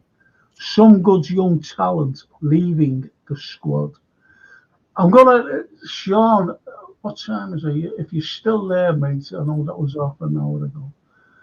I want JK to answer why he's got his own theory of why they're getting rid of these young lads. Because they're all Klopp proteges. Yeah, and they cost nothing. So it's pure profit, as they always say. Oh, it's pure profit. You gave them wages, so it ain't pure profit. But yeah, when they give the youth players away, they didn't pay no fees for them. And also, Edwards is just doing it to sort of break the youth system that Klopp sort of built. The aura with them youth players, Clark, he was that good that actually Pep Linders wanted to buy him, so he knew that there's a player in him and he spent 10 million. And for me, Salzburg paying 10 million is for not a big name, He's not even started his career. So that must say something to me, But for me, Edwards is sort of chipping away at the Klopp, the squad that Klopp built. And also he's not really sorted out the contracts as well yet. So that's another 3 players who could be leaving next season free. It's messy, It's messy. What makes me laugh is like we would be happy if we bought one player now. When the transfer window started, even before the Euros, all of us were saying, yeah, Slot needs at least 3 players, you know. Look what's happened. We've actually sold players and brought no one in. So that tells you where we're at. That's a good theory, that. I think I probably agree with you there, JK. Me too.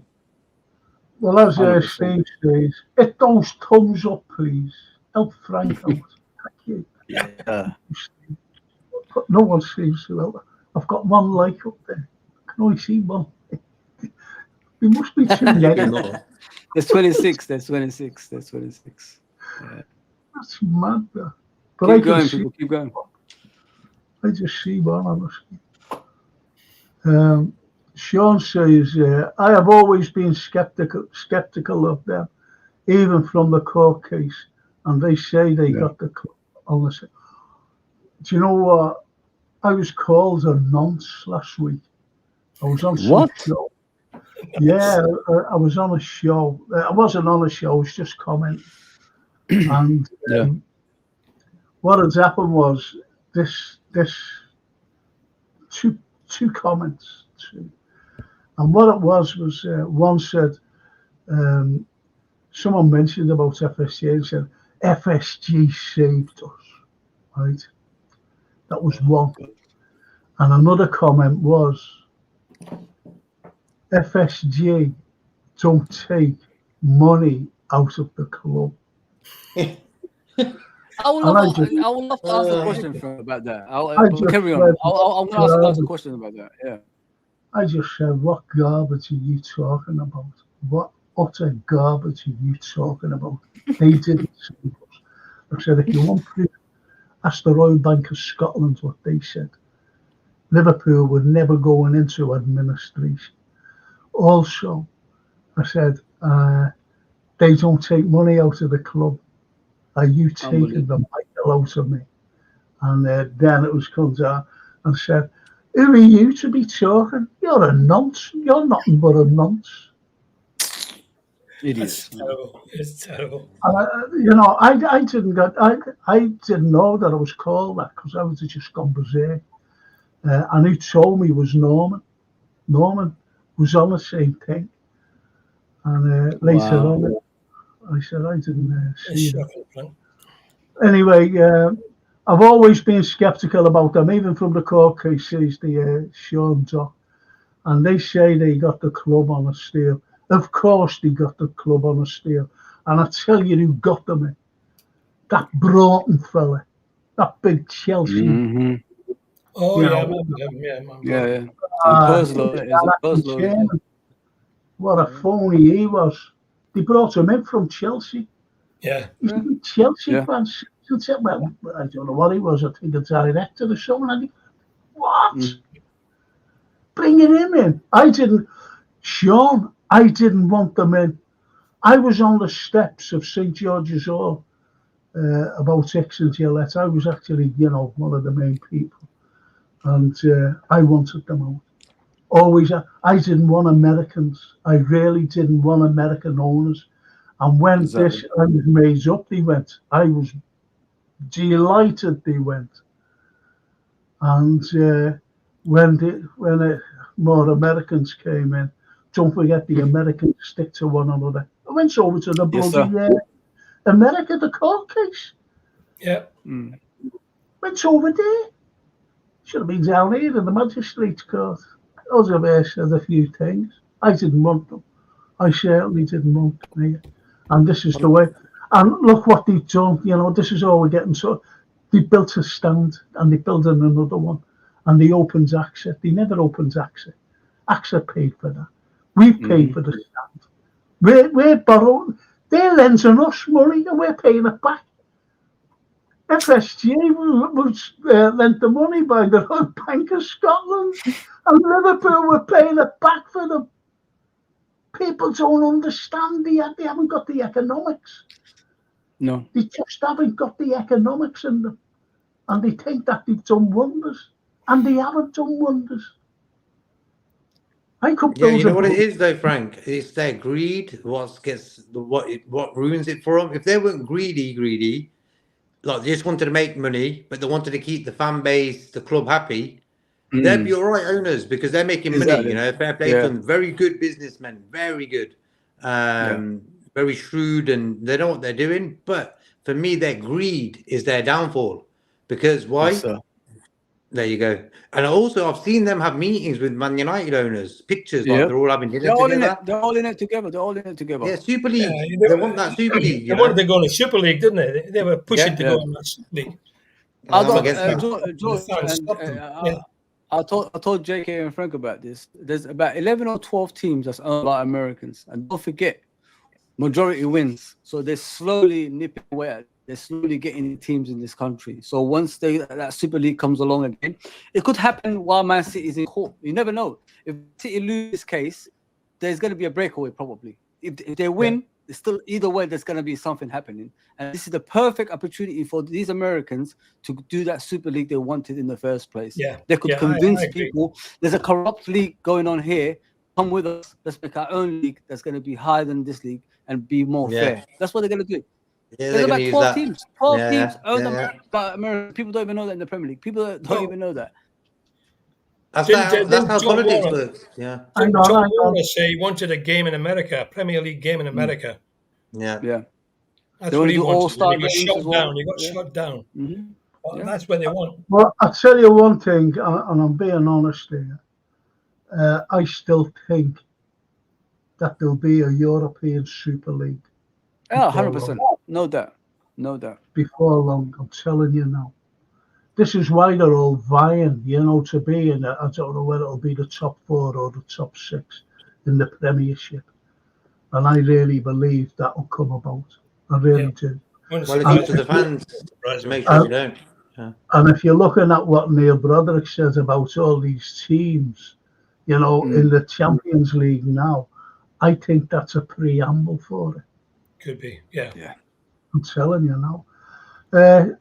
What's that AKMLFC? It must be a channel or, another stream just like this one here. I don't know. I don't know what it is.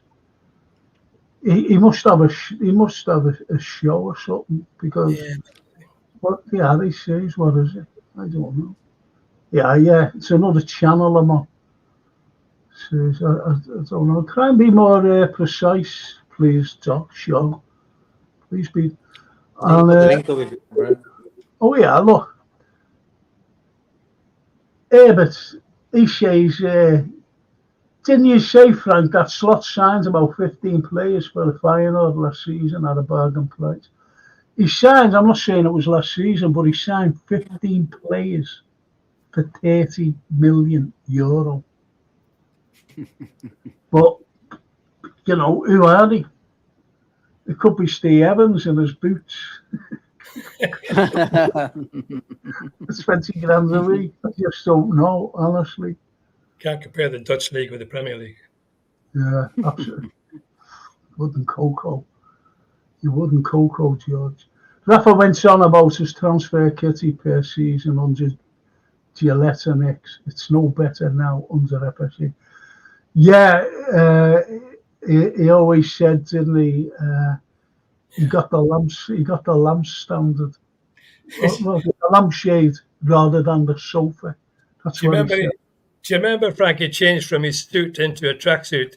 I'm no longer the manager, I am the coach. He came on the line in a tracksuit. He was always in a suit before that. Yeah, remember that. I liked Rafa, He brought me something which was incredible. Yeah, 19,000 Hillsborough. I met him, do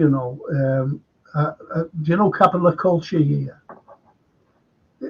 He was an artist, I forget his name, big artist. And he had a massive painting, but it was all drawn. No, it wasn't. Yeah, I forget what it was. But anyway, he invited over a few people. And I was invited along with Rafi. He wanted people who were known to draw. And, he'll paint, draw something, about Liverpool, that is. I forget what I'd drawn, to be honest. And I drew something, Rafa drew something. And he said to me, you don't support Everton, do you? I went, no. I said, I was raised up in Istanbul, Rafa. He went, oh, good. You know, such a lovely. And that was in the Walker Gallery, you know. But God knows what happened to the painting. That's sort of what happens, you know. Sort of what happened to it. We had to draw something, and the man painted it. So it was a big, massive thing. I gave you one, Frank, didn't I? I gave you a drawing of you. That was a good one, wasn't it? Can I show? I'm only going to show one because I've got one in a frame. You know, me and Jürgen like that. I'm going to show this. Yeah. Oh, that's it. Fozzie hasn't seen it. Fozzie hasn't seen it. Basically, see this, boss? Brad Pitt. I got it done for him by a very good artist. Very good. He's drawn every single member of Liverpool squad, every single one of them. It's like a cartoon image of the face. You know, it's fantastic. Yeah. He did one of me. Nice. He's done everybody. You know, that ever played for the club. I think. Wow. Certainly in recent years, you know. Yeah, Frank will show you now. He's got it. I've got you see, the one I've got in the frame, I'm terrified to take it off.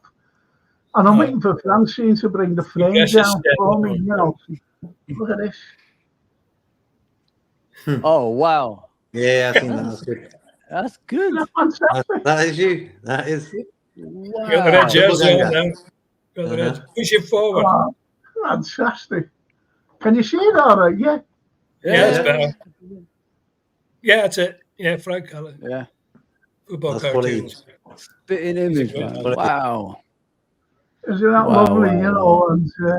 And I'm waiting for the frame of Francine, you know, to hang up. But when you come down, George, you'll see the one hanging up with me and Jürgen. Yeah. You did one of me with the Shanks. Yeah. Oh, the Shanks. Oh, Shanks. No. I love that. I love me and the Shanks. Tell him I'll pay him if he does one for me and the Shanks. No, I tell you, me in the middle, and Bob and Shanks. I'll ask him to do it, yeah. I'll ask him to do it. Oh, I'll pay him, by the way. We can put it in the chat. Yeah. Yeah, 100%. I want to ask you guys a question, I want to ask you guys a question because, you know, we're different generations, obviously, of Liverpool fans. If you had a Mount Rushmore, you had 4, you know, people from Liverpool that you could put in that mountain, who would it be? So I heard the guy he didn't even put one person I couldn't believe, like, on there. And this is the most successful person we ever had at the club as, you know, as a manager. But who would be the top 4 Liverpool players or, you know, managers or people that's important to the football club that you would put that in the Mount Rushmore? Players, managers, the most important people, you know, at the football club. Well, you'd have to have Dalglish and Gerrard. I would say Dalglish and Gerrard, and for me, it would be Roger. I'll tell you what, 5 players. And Salah. Okay. And 5 managers. Okay. You know, if you have to pick 5, you know, for like Mount Rushmore. So you pick 5 players and you pick 5 managers. I know who I pick right away. Well, right away, you got Shankly, you got Paisley, you got Fagan, you got Klopp. So there's 4. So you got to pick in Rafa, probably. Dalglish, I'll say. Dalglish has got to be. Oh, Dalglish, yeah. As a manager. I was thinking Kenny as a player. Yeah, I was thinking of him as a player as well. Okay. So you'd have Stevie, you'd have Kenny. Who would the other 2 be? Oh, that's hard. I'm at Keegan, so I can't let Keegan out. Keegan has to be. Yeah, of course, yeah. Keegan. He has to. I think Ian Rush. Well, he's Ian Rush for me. Guy there behind me. What about Roger Hunt? Yeah, well, he again World Cup winner, won the World Cup. You got Salah as well, you know. Liverpool, don't forget Liverpool. Unbelievable. You know, it's very, very hard. It's very hard, believe me. It's very, very hard. You know, you've got the Mount Rushmore. Yeah. Now, see, you've got to pick Fagan. simply because I'm talking about managers. He won a treble in his Yes. first season. Yeah. Treble. I know. Does that ever get mentioned?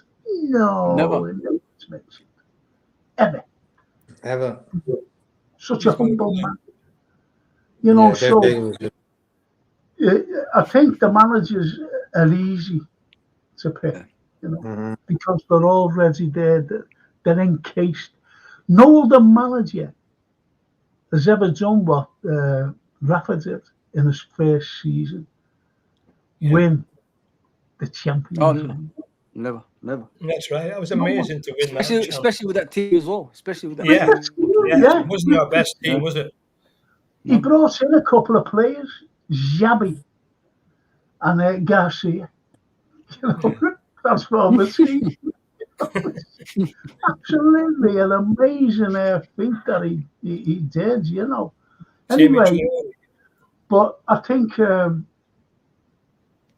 when you leave out managers, the likes of Jurgen Klopp, who's done absolutely best manager in the world at the time. Yeah. You've got to, Frank, they don't know what that guy's done. Frank, they don't know No. what that guy's done for us. He don't feel the same no more. He don't feel the same. I watched the interview No. with Klopp yesterday. He said he's doing a lot of sport. He looks healthy. He looks really healthy, But he's he was sort of ready to go again. It was that sort of energy. Like he was He said that. excited. Yeah, he said that. Yeah. He's You know, rebuilt so- himself again physically. Yeah, just chilled out. No. Mentally. Imagine, mentally, yeah. JK, imagine he got the players that he wanted and he could have relaxed. Like how much, how long yeah. he could go on for. How long he could go on for if he had those right players. But, He's a the wonder guy what- built the team. He Winning a built lot. the team from nothing into something, and they didn't add on to that quality. Imagine like if he had that Yeah. quality, how long he could go on for, and they didn't even give him that opportunity. They tired him out. I've even heard he's got health issues as well at the same time. You know what I mean? So they put him through stress. Put that guy They through stressed him stress, out. man. They He stressed should- him out. He should have won 2 more Premier Leagues. He came Yeah. so close. Really, margin, inches of 2 Premier Leagues. Shame. Twice Shame. at Manchester City. And Salah's ball didn't cross the line, and then Gerrard, managing Aston Villa, allowed them to get 2 late goals. That would have Yeah. been 2 more Premier Leagues. So unlucky. When you look at Pep Guardiola, he is for me the number one manager in the world, and he gets financially back big time. So he's the top dog. Yeah. That guy yeah. was scared of Jurgen Klopp. He was scared of Jurgen said it, Klopp he in the said it. front three. Mhm. He knew that Klopp. I think Klopp gave Pep Guardiola like an extra fire to his management. Like he was walking it Yeah. every season. Klopp Yeah. sort of kept him on his toes for a few years. Yes. And I think he was the first one who was happy he was going. Like he would Yeah. admit it, like he's happy he's going, but he's going to miss him, I reckon. Yeah. And I think No doubt. in generations to come, the likes of Jurgen and Pep will be talked about. The Oh, battles 100%. they had. The Yeah. battles they had. Of course. I've Yeah. never seen it. I've never seen two. They talk about Ferguson and Wenger, don't they? But I've never seen two managers compete in the Premier League and the Champions League at the same time. Do you get what I mean? Yeah. Both competitions. Ferguson and Wenger didn't do that. It was just the Premier League, wasn't it? They Yeah, didn't do it in the cup Champions League competitions as well. Cup, Yeah, FA Cup, League Cup. they've done it all. Well, They've done it all. Norman says 680 subs. Please get Frank up to 700. He is a great bloke with great panelists and chat, and he makes a great brew. And it's his own idea. You do make a great brew. Yeah. Great brew.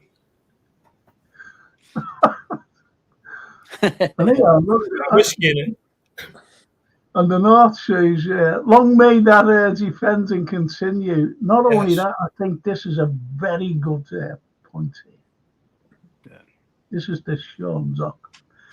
We're not talking about unnecessary spending.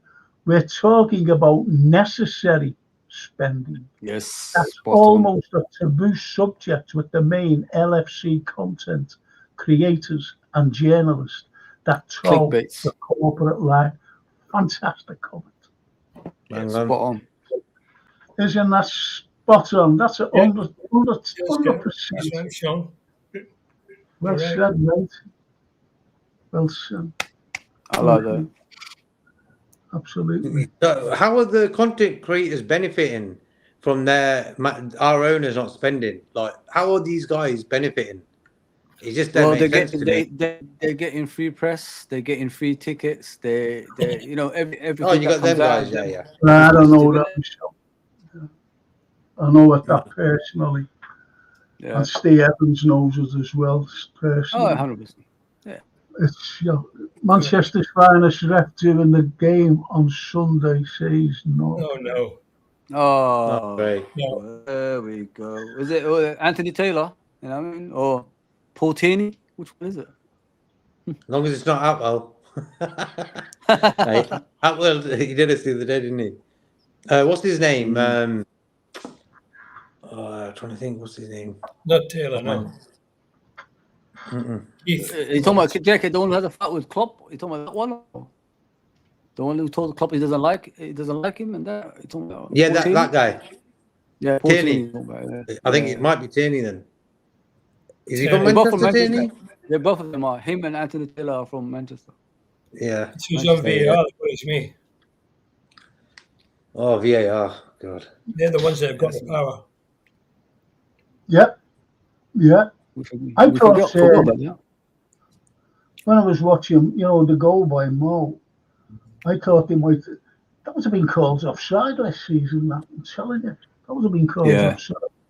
Yeah. Because there was some phony lines, weren't there, as well? That was some phony lines there. It's like that Bournemouth goal.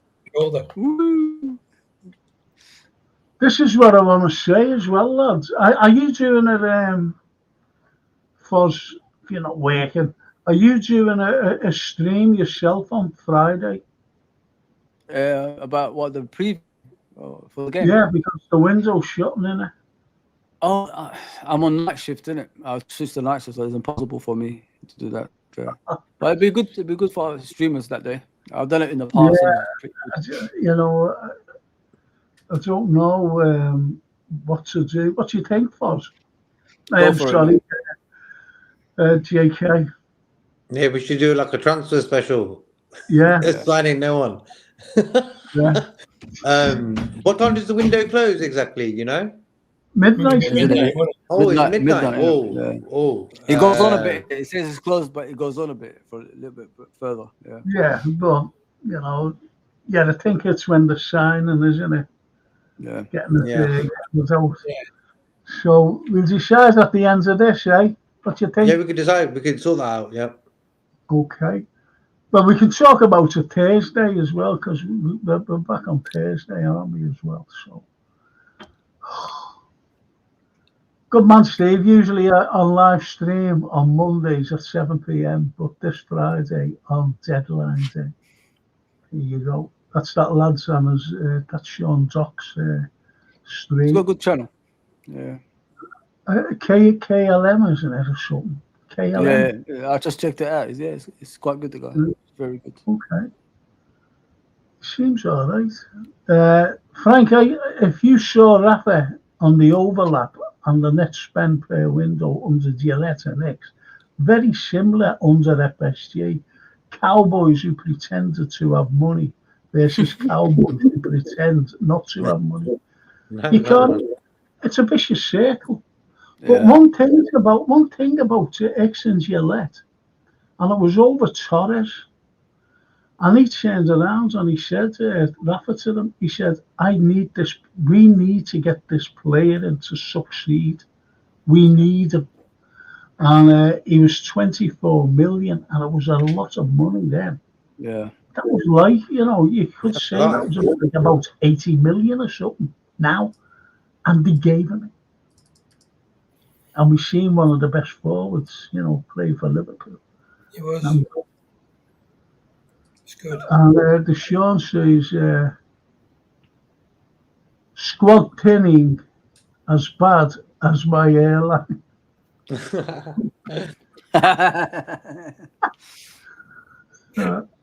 That's mad. Norman, I don't like to wear. We are Chiesa's second choice after Barca. Yeah, yeah. Now that could be false, but if not, No, he prefers it. He'd rather play continental football.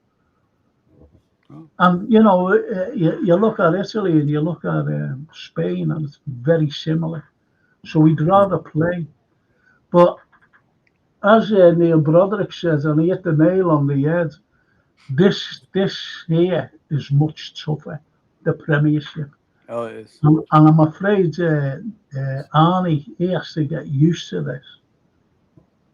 He has to get used to it. Rather than, you know, we don't bury our heads in the sand. We really don't.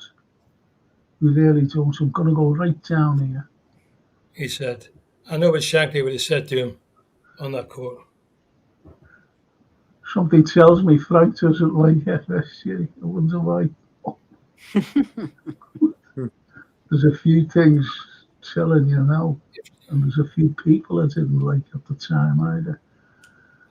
Yeah, I tell you what, if Chiesa fancied Barcelona over Liverpool, and Shankly would say, only want to send you for the reserves anyway, son. Mm. I love them type of one-liners. Classic. Yes. Characters back in the day, man. Hey, Frank, John Henry is watching and he's invited you on his yacht. Only problem is he's invited Robert Wagner to on Sussex.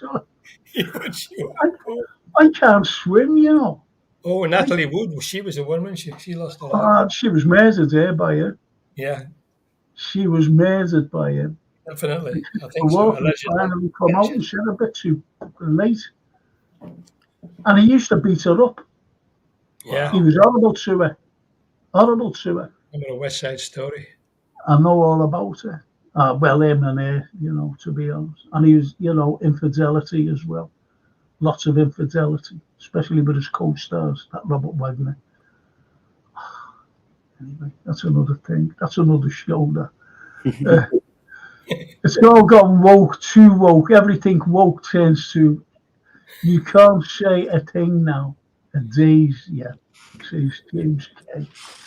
Yeah, because what it is, people waste their lives arguing over peanuts, and because you said something what someone didn't like. So what happens? They'll spend the whole life doing that. So all the humans just wasting their life arguing over peanuts, spilt milk. That's what that is. That's why they brought that in. So people waste time arguing. You know, the woke sort of, you can't say this or that. No. If you ever, you know, I think woke is, it's American, by the way. It's American, by the way.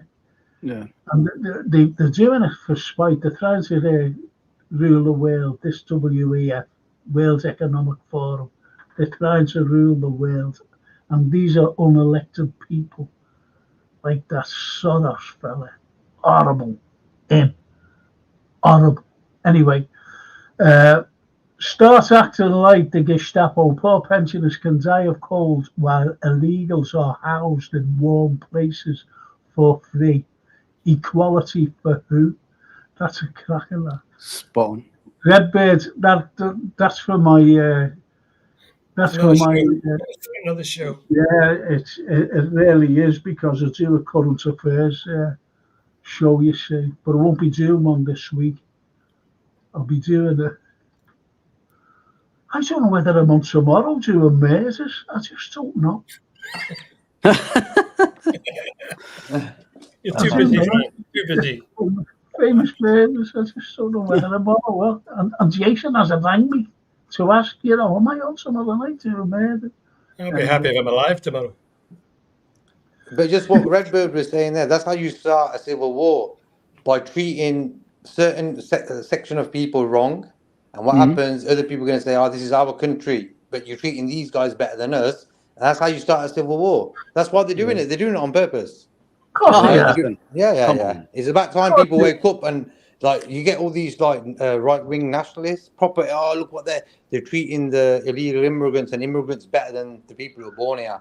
I'm saying they're doing that on purpose, so you can come on TV and wind people up to start that civil war. You know, come on, man. Yeah. Absolutely. And I'll tell you another thing. You know, we're buying everything. We're buying a big yacht for John Henry. on plastic surgeon jobs for his lovely wife, Lindsay. Anyway, Frank, I said it years ago to you. I was meant to come on your show years back, and you cancelled out on me. These owners, and they call it. I never heard tonight's show. I don't know what, I think he's winding me up, you know.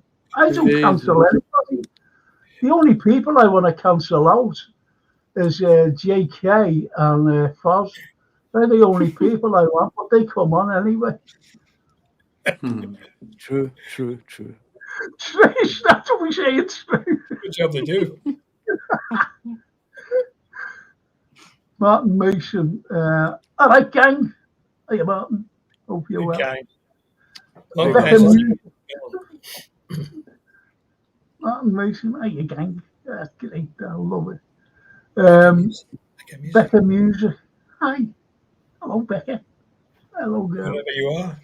I think that's Norman's daughter. She plays music and stuff. Okay. That is. Yeah, she's a musician or something. And I think Norman was telling him you can subscribe to her channel. She has a channel. Oh. And put the link up for her. Okay. Yeah, I'm definitely. going to ask Sean. Sean, if you're still with us, if you want to come on, you know, let me know, but let me know now. Yeah. Let me know now. Okay. I've always asked Redbird to come on. And he says, I swear too much. You have to censor him. Yeah, look, Steve Packers in, we don't do rumours. Darwin stays, live with it. He's played 15 minutes this season, and the hate on him is still in full swing. Not you guys, it's people in different chat. No, we don't want Darwin. I was made up, he came on. Yeah. No, I'm saying it's not us, but it's other people. They hate Diaz, for God's sake. I know. Crazy. And I can't understand it. I can't understand. We need all these boys. We need them all. Am I wrong here, George? George, am I wrong? And you, JK? What's that? They wanted Mo Salah gone last season. Yeah, they did. Yeah. Yeah. I could never believe that. I take no notice of those nutters. Yeah, change their mind like the weather. Yeah. It's the same nutters, though, George. You know that, and I know football. Makes no sense. Of course it doesn't. And Norman says, Becca Music is my brilliant daughter panel and chat. She is on YouTube playing guitar. Becca Music. I'll put a link in the chat anyway, so you can subscribe to it. Yeah, 100%. Very good. Yeah, look. Hiya, Dad. I know she puts Anne. She puts that. And yeah. Just stop. I've just got to go and lay down, and I really have. Oh, look at that. Redbird, thank you. Love your username. That's his real name. His name's Jimmy Redbird. You're kidding, Frank. You're kidding. That's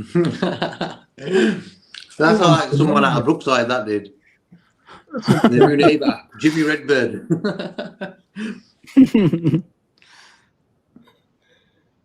That's crazy. That's just mad, this. Oh, I can't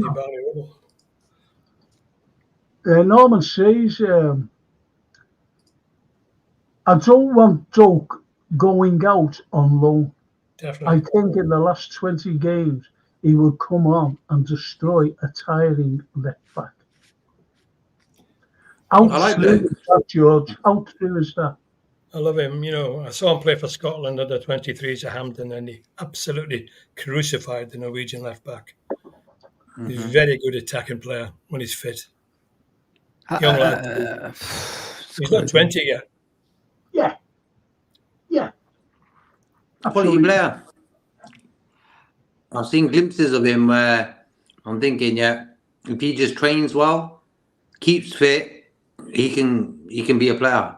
Definitely. But I don't want to go over the top with it. Like sometimes we go over the top with youth players. But I've seen glimpses of Doak, and I'm like, yo, this guy is real good. You know, he goes for the line. Tackle. yeah. You know what he can do? Like he could come off the bench. Like remember that season in 2008 and 2009 when the Elzar was coming on and changing the game for us. Like when we were struggling, something like that he can do. You know what I mean? The thing with Doak is people want end product, but the thing is you can't have end product if you're a youth still. It means like your development as a player. So that will come eventually if you get more game time. Prejudging the kid and saying like sell him and all that stuff doesn't make any sense. Like George said. He watched him for Scotland. I watched him a few times. He's very direct. He's very quick. Obviously, like I'm not expecting him to be like Alan Shearer, Rush kind of finisher just yet.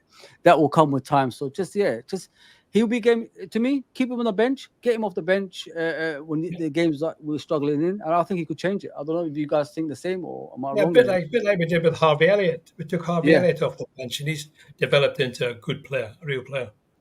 I thought when Elliot George came on there, so I thought he was great.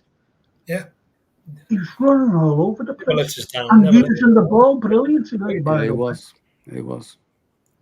What do you think, Fozzie? I've never asked you this. What about Javier?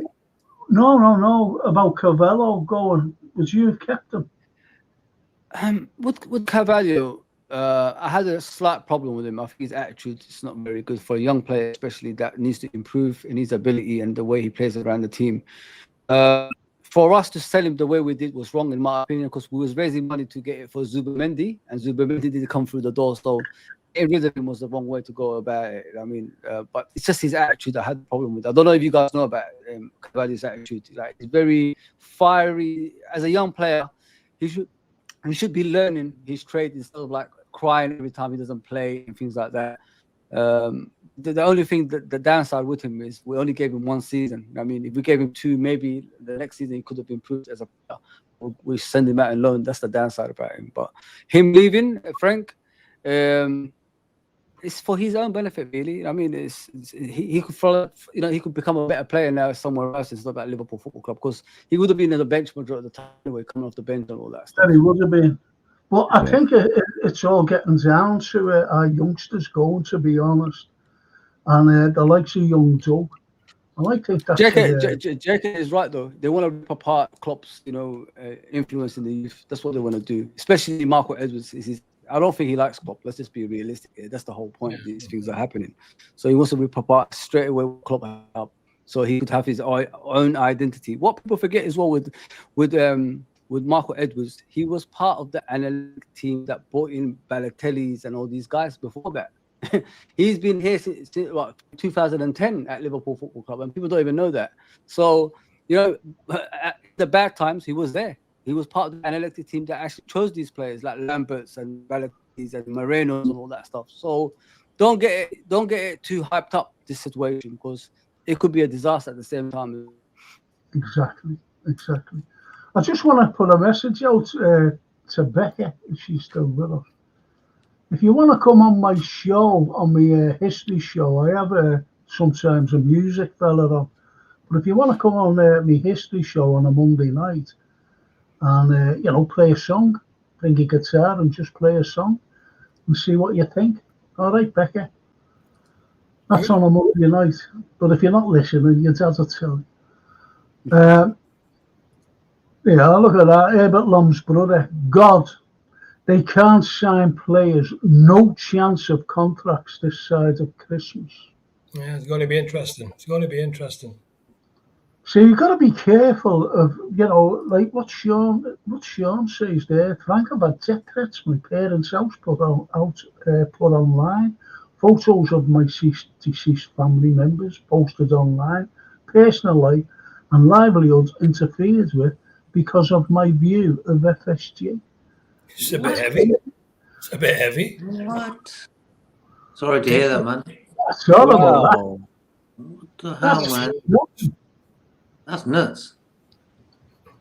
Nothing's that and who are these people? Because at the end of the day, they're sticking up for guys who are rinsing the club. So, this is what I don't understand about people. Like, why are you sticking up for a group of people who are actually taking the piss out of you and your club? So it just don't make sense, that one. Like, why would people stick up for these people? Come on. JK, let me put a question to you guys there, yeah? If every club they own the basketball, so the baseball team, they own the Penguins. I think is a hockey team. Yeah, the They own, Penguins. yeah, they own Liverpool, and they try to get the Boston Celtics basketball team. If all those four are saying the same thing about them, why are we wrong? What we're saying, I don't understand. They're all saying negative things about them. Exactly. It's as simple as that. And the effing stand still not finished. Exactly. It's crazy. It is really. How can we be wrong? Like what we're saying, every club they're at is saying the same thing about them, but yet people are having to go other people because of that. I don't know. I don't know what the world's become anymore. You can't even share your It's opinion crazy. anymore. Crazy world, Fuds. Crazy world. It is, man. We had a record crowd Saturday, didn't we? 60,000. 17. Beat the previous record by 17. Well, that Sean says, sorry, Frank, I was on Fenway. We come not to play. Yeah, do you remember when he came out? We come not to play. And everybody going, what? That was the slogan. We come not to play. What does that Yeah, it have to was. do? Yeah. But he was on a YouTube thing, podcast called We Come Fenway, we come not to pay. And I think that's a crack of that. But anyway, if you want to come on the show, Sean, let me know. But you've got to let me know, mate. You've got to let me know now. I think he said okay, Frank. There's one. I think he said I'm ready or something. Yeah, I'm sure I saw it somewhere. He said I'm ready or something. I'm sure he put. Let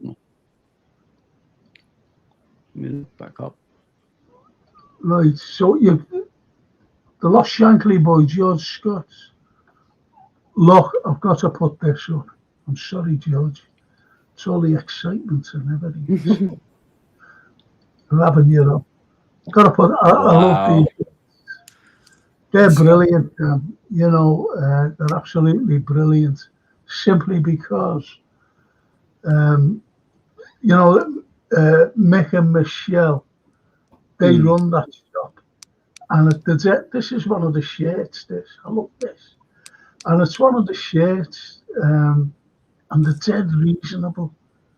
And it's up by the ground, and they open on match days. But if you get the headscarf bag or bags, brilliant people. Brilliant. You can get them. Honestly, the brilliant merchandise, Nice. top quality stuff. And people say, "Oh, you must get." I don't. I just like these wonderful people who do wonderful things. Yeah, that's Jeff's new book. Yeah. Jeff Goulding, Klopp's Last Stand. Correct about him. It was released yesterday. He's great, though. Yeah, he's a lovely friend. Ordered my copy. Have you ordered it? Yeah. I want to get. Yeah, look at that. Where can I get this from, George? Is it on Amazon? I'll put the link in the chat. Amazon, Amazon next day delivery. Yeah. I think it's about £15 now. It was $19.99. The interesting thing, when that book was published 4 years ago, it's still up in the top of the charts in the LFC books in Amazon at the moment.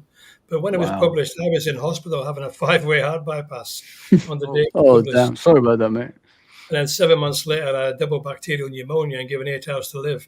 But they shanked this, but it saw me through, and I got through it okay, and I'm doing great now. Yeah, it's been a great success, the book. Thanks to Jeff. He's a wonderful writer. Great book. I'll definitely get one. Big Les, Jeff, great writer, as George says. So, 7 books now. Yeah. Wow. Yeah. Absolutely. I'll put the link in the chat, so it takes you straight to Amazon where you can get the book from. I'll definitely get one. Well, you bring them one down. You bring them one down, aren't you, for Neil Broderick? See what I'll do? I'll give you the money. And he can pay me when he comes down. How's that? Yeah, don't worry, Frank. No I got one book from George. Thank you, man. Top book. Have you read it yet, JK? I'm just starting it. So good man. Yep. Yeah, definitely. I've got a book, you know. Did you know I wrote a book? I know you did. Yeah. A couple of plays as well. Haven't you? Written plays. No one realises. Frank's many talents. I didn't realise, you know, I made a record, right? Mm. And on one of my DVDs, there was a song written about me. Wow. A song written about me. And do you know what it's called? Poor Boy from Liverpool. I'm just a poor boy from Liverpool. Brilliant. Honestly, written for me. No, it wasn't Wow. sung by me, like, That's you know, fantastic. I didn't sing it. Well, that's just about it.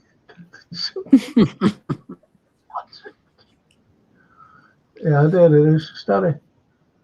Okay, I've got a question then. Who would you get to play if you had to do an autobiography or a film about you and your life? Who would you get, Frank, to play you? Play me. Yep. I think George might know this fella, but you won't. He's a Scouser. Even Stephen Graham said he's the best actor to come out of Liverpool. Wow. And that's a fella by the name of Andrew Schofield. He's an unbelievable actor. He just does the theatres. He's been in loads of things, you know. I get him. But do you know what he'd have to do? You know Mission Impossible? Yeah. You know Mission Impossible, the franchise? Do you know when they put on the masks? Yeah. And they look like, a parody of the others, don't they? You know, it's the image of them. Well, he'd have to put a mask on of Brad Pitt, I'm afraid.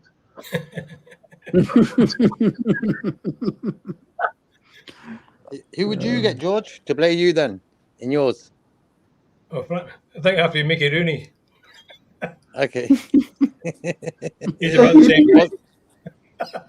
No, I don't know. Fozzie? I don't. Oh, me? Yeah. You mean the young George Scott or the old George Scott? Whichever. Me? I don't know, man. I don't know that many actors. Maybe he's a bit older. Probably Denzel. Maybe Denzel or something. Okay. He's my favorite actor. He's my favorite actor. Yeah, so, smooth operator, Denzel, quality. Well, songs for 4K, he says, Rafa, same here, mate. Rafa delivered my football dream when he led Liverpool out for the European Cup final. The game and result was some bonus. That was a field of dreams. That's well. The Atatürk Stadium was wonderful. There are two games, like I'm going back. There are two games that resonate with me all my life. And they were two cup games, and you'll know one of them. You'll know the two there, George, but you'll know one of them for sure. That was the 65 cup final. Yeah. As a kid. 60, first time we ever won the cup. I described and all that. our mates who were there, I said never won the cup. Never won the cup. Liverpool and Everton, we were all playing or whatever, these Evertonians, Liverpudlians. Never won it, they won it. And 77. No. Boom. First European Cup. I'll never forget the fella who was my age then, now. My age now here, then. And he was crying. And I said, what are you crying for? He said, I never thought I'd see the day. The day, he said, never thought I'd see the day what I'm seeing tonight. He said, They were fantastic games, Frankie. Frank, the 65 final, I was in there with the squad. I was in a squad. And walking up the pitch before the game with Shankly and Paisley was a real lifetime memory for me. The crowd behind the goal was packed. They were always packed and they were singing. An hour and a half, 2 hours before the kickoff. And I had Shanks say to Bob, he said, "Jesus Christ, Bob, we can't lose for this crowd. It's not a bloody option." That was his exact words. I love this guy. That was his exact words. Honestly, we can't lose for this crowd. It's not a bloody Well, option. he was always like that. And I remember the Saints in a little interview for LFC TV. And you see a tear coming down his eye. Yeah. Me and goals, Ian Goals, we were dead upset. Ian Gold there. And he said, "This is who you're playing for." Before you went out, Joe, these are who you're playing for. Listen to them. Listen. Because the cop was singing. And One of the greatest moments for a player at Liverpool for Ian St. John when he scored that goal. It was an incredible kick when he scored that winning goal to win the cup. Never ever forgot for it, was he? No. And songs for 4K. No other manager has done what Rafa did. Get a game out of Bishkan, Barros, and Metallica in one night. They're not going on. I couldn't even have them. Unbelievable. There's teams now today, lads. Teams now today. Yeah. That it's, if you can imagine, I've got players like them. And I'm afraid, I didn't want to say this, I didn't want to bring Everton into this. I thought they were dreadful. I've only seen highlights of the 2 games they played. Well, I mean, the Tottenham game. Yeah, and the... oh, Frank, they were awful. Yeah. I watched the highlights. Yeah, they're not good enough, man. No, I'll be surprised if they play like this and survive this season, to be fair. Yeah. They're shocking. Absolutely shocking. Even Shearer said, it could have been, not like more, but it could have been a lot more. Yeah. I do fear for them this year. Yeah, it's tough. It's tough for them this year, 100%. I'm saying, I'm sorry, boys. Sean Docker's channel is AKM LFC. AKM LFC. And here, James says, top 4 managers, Shanks, Bob, Rafa, Jürgen. Top 4 players, Kenny, Keegan, Stevie, Barnes. Yeah, good choices. Good choice there. Stevie, Barnes. I don't see, you could never leave Steven Gerrard out or Kenny Dalglish. No. But it's getting the others. Yeah. Trying to fit the others in. There's a record goal scorer that's not in there, is he? Ian Rush. Yeah. One of the greatest midfielders who scores our first goal. Who scores our first goal in the European Cup final. Terry McDermott. Oh, what a player. The best goal. Some of the goals, when I rewind and watch the old games, some of the goals that guy scored, it's just he's way ahead of his time. Way ahead of his time. I remember there was a goal. I don't know if it's Tottenham again, but the ball came in the air. I think he kicked it up, then he volleyed it over the goalkeeper's head. Yes. This is how I was there. Yeah, I was there. Wow. That was at White Hart Lane. I was there. Wonderful. He was out on the right. Yeah, on the right. It was incredible, that goal. I was there at the Everton game, the semi-final, when he chipped. Yeah. Their goal was it Kim Sims? I forget his bloody name anyway. But he scored a great goal against my team, Aberdeen, up in Aberdeen in the European Cup. He chipped it right from the edge of the box over the keeper's head into the net. They beat Aberdeen 1-0, and then won the replay. It's incredible. It really is incredible. Some of the goals out of this world. You leave these players. As I said, I've said this before. I was picking a team for LFC TV, the best team, at the time. Yeah. All-star team. I said, it's not who you put in, it's who you leave out. Yes, sir. It's just you say that now. It's who you leave out. You're spot on, friend. Because some football clubs they could just name the 11, the greatest all-time 11. But you look at Liverpool, we've got so many down the years, and like you said, the players you leave out, they're world class as well. So Yeah. it will be difficult to pick that starting 11. You know, Yeah, Man every United, every decade, all the way through. exactly. You're spot on, George. Spot on. 60s, Like Mane 70s, 80s, or and 90s. Barnes, you know, like Mane or Barnes. That's like Barnes all day long. one headache right there. Prime Barnes. When I was growing up as a kid, I've seen nothing like that. Yeah. That left Barnes for wing me. was dominance at its best. The Even goal he John scored Barnes. against Brazil in the Maracana. come on. He The ran guy- past Look who's behind you. The guy has everything. He had George. Am I wrong, Frank? Am I wrong? Like he had everything as a player. He Yeah. had Yeah. the brain that could pass a through ball to a player. He had the finesse. He had the dribbling skills. He was Beckham before Beckham as well. The crosses he used to Everything, put in. yeah. You know what I mean? Yeah. People forget the Aldridge headers and Ray Hatton in the power post and things like that. The goals they used to get because of these crosses. People forget that. Nutmegging that Nottingham Forest player and the corner flag and things like this. This is how good this guy was. Those two QPR, was it Queen's Park Rangers? I think Seaman was in goal. David Seaman was in goal actually, and he just made him look like a mug. There you go, Yeah. man. People forget that this guy Barnes is was my 11, incredible. 100%. Yeah. Prime Barnes, nothing like him. I'm telling you. And he could rap as well. Yeah. Yeah. Yeah. For Christmas presents. But he was such a phenomenal player. But I tell you what else hasn't been mentioned. Gone. Ray Kennedy. Oh, goodness Yeah. gracious. Silky left foot. Unbelievable, him. Even our Scottish right back.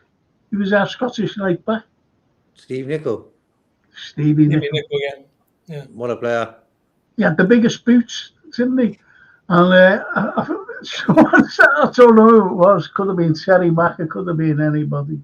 And said he forgot to bring his boots. Something's wrong with it. It was Terry Mack. And he said to Steve, he said, "Can I borrow your thing?" And anyway, your boots. And he was putting them on. And another lads were like, "Now you think you've got a pair of skis on there? They were that big." Because he's about 3 sizes too small, smaller than his. I don't know if this is true, Frank and George and Jackie. I don't know. There's a story that one. I don't know if it's him or McAteer. I think they locked the key cards in the car. Obviously, they locked it inside it, and I think one of the players told them like, "Go and get a coat hanger." He came back with a wooden coat hanger to open the door. Yeah, yeah. You meant to get the metal one in it to go through the window, but you got a wooden one. Yeah, that's right. Yeah, that's right. Yeah. Did you mention him? Did you mention his name? Don't mention his name. The fella about the bloody coat hanger. Oh, I know where it is. You don't mention his name, you see. Go on. Unfortunately. But anyway, Sean says, I'm here, mate. I don't mind coming on. Okay. We sort something out. We go out on Tuesdays between 8 and 10. And Thursdays between 8 and 10. So that's our slots, you see. And we'll have you on. The only thing I need is your email address, and we'll have you on sometime, sure. If that's okay with you. And look, and this is true as well. We were talking about getting rid of Mo Salah and Diaz and everybody else. You also want a Klopp gone. Yeah. Uh, That was for me. That was for me the point where I realised our fan page is turning into a joke. It's like, where's the common sense gone? Without Klopp, the last 10 years, actually the last 30 odd years, it would have been horrible. Klopp brought a bit of the old school Liverpool controlling like Europe. We were the best team in Europe for a while. We ended up spending a fiver on players, Van der Berg and who else was it? We got Gruitch. No, it wasn't Gruitch. Adrian and Harvey Elliott. Yeah. So for me, that there you go. I just hope that Slot sort of realizes how big we are as a club. I I hope that you just don't sort of say He won't. certain things the wrong way, you know? He won't, and I'll tell you for why. I'll tell you for why he won't. I'm going back to Rafi. Mm-hmm. I'm going back to Hodgson. Georgia, back me up on this. I'm going back to the Irish fella who I won't mention. Oh, Northern Irish, yeah. And even Conman. Jürgen. Even Jürgen.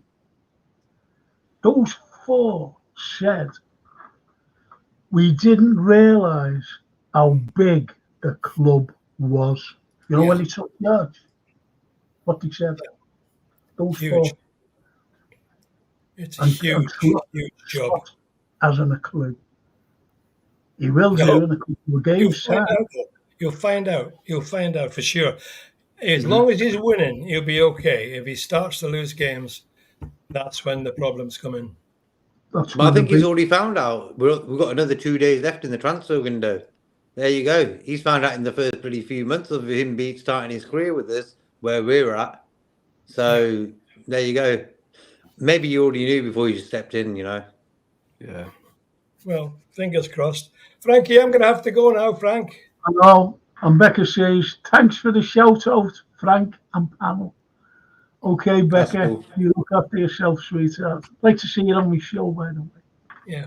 Frankie, I'm Sure. going to have to go. You mind? Take care, George. I've got to go and get me a late night medication so I can wake up in the morning. Oh my God. Been brilliant tonight. Brilliant to see Fozzie. Yeah. It's nice to meet you, George. You know, It's nice to I'll meet Great you. to see you, I'll George. send you an email, Frank, and I'll get in touch with you tomorrow. Please do, you know, because I'd love to see you this week. All right, mate. You take care, everybody. Good night to all Take the care, chat. George. Fabulous. Take care, George. He's great, him, isn't he? Yeah, Isn't he a top lovely there. man? A lovely man. Yeah, lovely. 100%. And Sean Dock says, don't look very well in pre-season. I'd be worried we get rid of Bradley. Wouldn't be surprised with this shower. It's just mad. It really is. It really is. Sad, isn't it? It's really sad. It's sad, you know, so... A big club like this acting like this is not right, man. No, of course it isn't. Doak needs to get his head up earlier. He's got the place to buy a moment. I mean, that's a good shout. Yeah. He does need to lift his head. And not Red. This lad from Derry we have is a great prospect. Name slips me, triple name like Trent, about 16. I don't know, honestly. Yeah, what's his name? Say Do that you know again. what- There's a lad, 16, I think he is, or something. He's got 3 names. Like Trent Alexander-Arnold. He's meant to be a good prospect as well. What's his name, man? I've never heard of. Maybe someone's wrote it in the chat. Yeah. Well, as the North Red says, I think the Klopp Brigade, the Al Klopp Brigade, were in there. Yeah, but they've got the power, you see. They've got the pods. And one of them actually came on mine. Oh, there he goes. He's talking about Trent No. Kone Doherty. That's what they're talking Yeah, about. that's the Yeah, I've seen him. Yeah, 18-year-old. Is it the Yeah, one 18. he plays similar like Salah? Is a left-footed? Sorry, Frank. He was a left-footed player. I think that comes from the right, something along those lines. I must have seen him in the youth system. He's good. If it's him, the one I'm thinking about, he's very good. He's very good. Yeah. I've got to answer this fella before he goes, Sean. Just sent a Facebook a message, Frank. I was hacked, Sean. I know this goes out on Facebook, but I can't receive any messages. Wow. Because I'm not on Facebook. They chase me because it was the hacker was going out, and they accused me of being. This is the hacker, by the way. You know what he was asking for or whatever. So they accused me of being deceitful and fraud. So they stopped me. But it wasn't me, it was the hacker, you know, using my name, unfortunately. Teriyaka. It is something, but There's something. I'm worried Slot will be thrown under the bus if we don't finish the window well. I think if you finish the season and we don't sign anybody, even in the January, I think the likes of Edwards and Hughes will go, it wasn't us, it was him. I think they do that. That's what that's. George says, thanks, George. Look after yourself. Right. Shall we end here? Sorted. Whenever you're ready, Frank. Yeah. I did not. Oh, look at that. The fuzz. Thanks, fuzz. Thanks. Blimey, can't even get you. Have we got you yet? Come on, people. 20 away from 700. Well, that's Let's good. go. Let's go. Okay. Press subscribe. Okay. So it's been good tonight, as George said, boys. It's been really, really good. Yeah. Because sorry, guys, if I didn't come on top form today. I just come back from work and just No, it's great to have you on. I had to come on, man. I can't. Frank keeps inviting me, and I'm looking at it, and I'm not coming. But I had to come on. Today. So yeah, apologies if I'm not bubbly as I normally am. But yeah, I enjoyed it. I really enjoyed it. Come on, you've always you're always welcome on. You know that, don't you? Always, because the link we sent out to you. Mm-hmm. What happened to that bad jam? Is it bad jam? Yeah, he was coming back from work, innit? They're different times was Canada, innit? So he'll come on next time, 100%. If you want him to come on, Frank. He's a very nice guy. You like him, 100%. I wouldn't recommend him if you wouldn't like him, Frank. So I think he's more, like us, basically. I mean, he's around that age, and he understands football the way we do. Good. That's cool. Next time. Good. Ravi Bikari. Bit late, aren't you, Ravi? Ravi, where have you been? Yeah, I think he's been looking at someone else. And nah, he's waiting for us to sign someone. He thought, no, it ain't happening. I'd rather come here. You're right there. I think you're right. Anyway, songs for the K. Allez, to bed. Bless him. Not that. Get the rosary out for Sunday, lads. Oh, you know what? We're going to beat them. We will. I'm confident. I really am. Yeah, me too. Not because of Arnie Slot, because we're Liverpool. Like, I'm not saying it's because it's Arnie Slot. It's because we're Liverpool. Let's go. Don't you like the way we're playing though, JK? Like there's a composure of the players now. There's no more rushing things anymore. Like we're more calmer than before, in my opinion. That is. It is much calmer, but I just feel that we give the opposition side, right in the Brentford game, we're playing at Anfield, and they kept on having the ball a bit too long. That's the only side of the game I didn't like. But other than that, we play some beautiful football, And that's what me and Frank, when we said that when that whistle blows at the start of the season, we're going to support Slot and the team. Because that's what we do, I've not moaned once about Slot and say, oh, look, we haven't signed anyone and this, that, and the other. Slot's name's not even been mentioned by any of us. So we're just letting, that's what us fans do. We don't jump on his back. Okay, we just didn't like the way he came into the club because Klopp was leaving. We don't jump on players' backs either, Jay. We don't. We don't. Of course. Don't like that. Like you could say it, come on, Diaz could last season I was saying Diaz needs to improve on his sort of game goals and assists side of his game, But when I really look at his whole round game, the go-to guy to give the ball to get your formation back in check. So that's what football is. You live and learn, Yeah. What did he do on Sunday when you did say it, but it's just his end product, it's just lacking a bit. Yeah. To be Bang. honest, to be honest, Frank, he should have had 2 goals, but the goalkeeper made a magnificent save. Magnificent save, yeah. Yeah, he's a good goalie. He is Flecker. Down to his left. Absolutely. Good little brilliant. goalie. And he should have had an assist as well. When I really think that the other fella, Robertson, should have scored. Oh yes, he should have. That header, I reckon he should have scored that header from Yotta's overhead kick. Yeah, opposite side. You're right, actually. Yeah. But Robertson, I reckon he played well. He looked good all game. I watched the game again and stuff. I don't know. Am I being too greedy? Am I being too greedy? Like I missed the crosses from Robertson, the dangerous balls that he's put in the box. I missed that. I really missed that. That's what he did that one for Canate.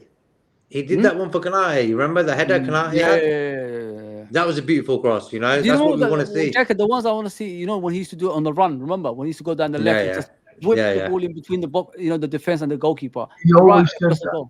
Always. That was his game. Yeah, always did that. Am I asking for too much? Maybe because he's aging, isn't it? No, Shelley, no. He's still full of energy, though. When you look at him, you don't stop that guy. Yeah. So Well, he said that last week, I think. Last week, bloody day of here. Yeah, last week he said, I feel free from pain for the first time in 5 months. Yeah, wow. So he's been playing with pain for a long time, actually. And the Euros, maybe, Yeah. That's why sometimes I think fans don't really understand that they're humans and they're gonna feel rough. You ever play football when you twisted your ankle? Man, I played with everything. It was horrible, though, you know what I mean? Everything, yeah. So for me, lay off the players sometimes, I always remember this girl saying to me, "Do you want a dance?" And I looked at her and I said, "I've twisted my ankle." That was the classic go-to line, yeah. Is that a lie, or is it a white lie, or is it a fib? Because I didn't want to dance with that girl. And you know what? I started limping, and I'm sure it's come on me because I limped today, as you know. I think it's come on, okay. Anyway, we will walk on. Great show, guys, says James MK. JK, Fozy, Frank, George, and chat. Brilliant show. Thanks. You'll never walk alone. Nice one, Norman. Nice, Norman. He won't sign anyone in the January window, says Sean. Exactly. And he says, a great show, lads. You'll never walk alone. Thank you, Sean. Frank, ask Sean if he's on Twitter or something like that. Probably could get hold of him on Twitter. I think he mentioned about X, that it was unless it was a show. I don't know. I'm not quite so sure. Yeah. I'm not quite so sure. I'll get Jason to shake. He can send his email to this thing. I don't know. Jason sorts it out. And then for JK will bring you on. Yeah, just hit up me or Fozzie on or Frank even on X if you got it. We're all on X. North Red, Amanle Awetu, Palestine. Yeah, definitely, lad. And a great show. You never walk alone, says the North Red as well. Nice one, man. Great show as always, says. Where have you been, Jay? I never seen you. Do you know what? He must have been coming. Thinking of Daryl and his lad, says Norm. Norm, I'll ask your girl if she wants to come on the show, on my Monday night show. Just for 10 minutes, talk about it. And, she has a guitar there. She can sing us a song. It's been done before, by the way. So ask her Monday night on the history show. An away win at Old Trafford and 3 out of 3 wins will start to build Sloot's rep and reputation, intimidate opposition. I think they're already intimidated to you boys. Oh yeah. I think they are, Oh, Shahzad Smith. Where have you been as well? Good evening, Frank, JK. Welcome back, Posey. Yes, man. Just joined the show now. Heard the rumour Darwin wants to join Arsenal. Oh no, never, please. They'll have to. Wow. I've been playing for 40 odd years with Pains, mostly teammates, says Jay.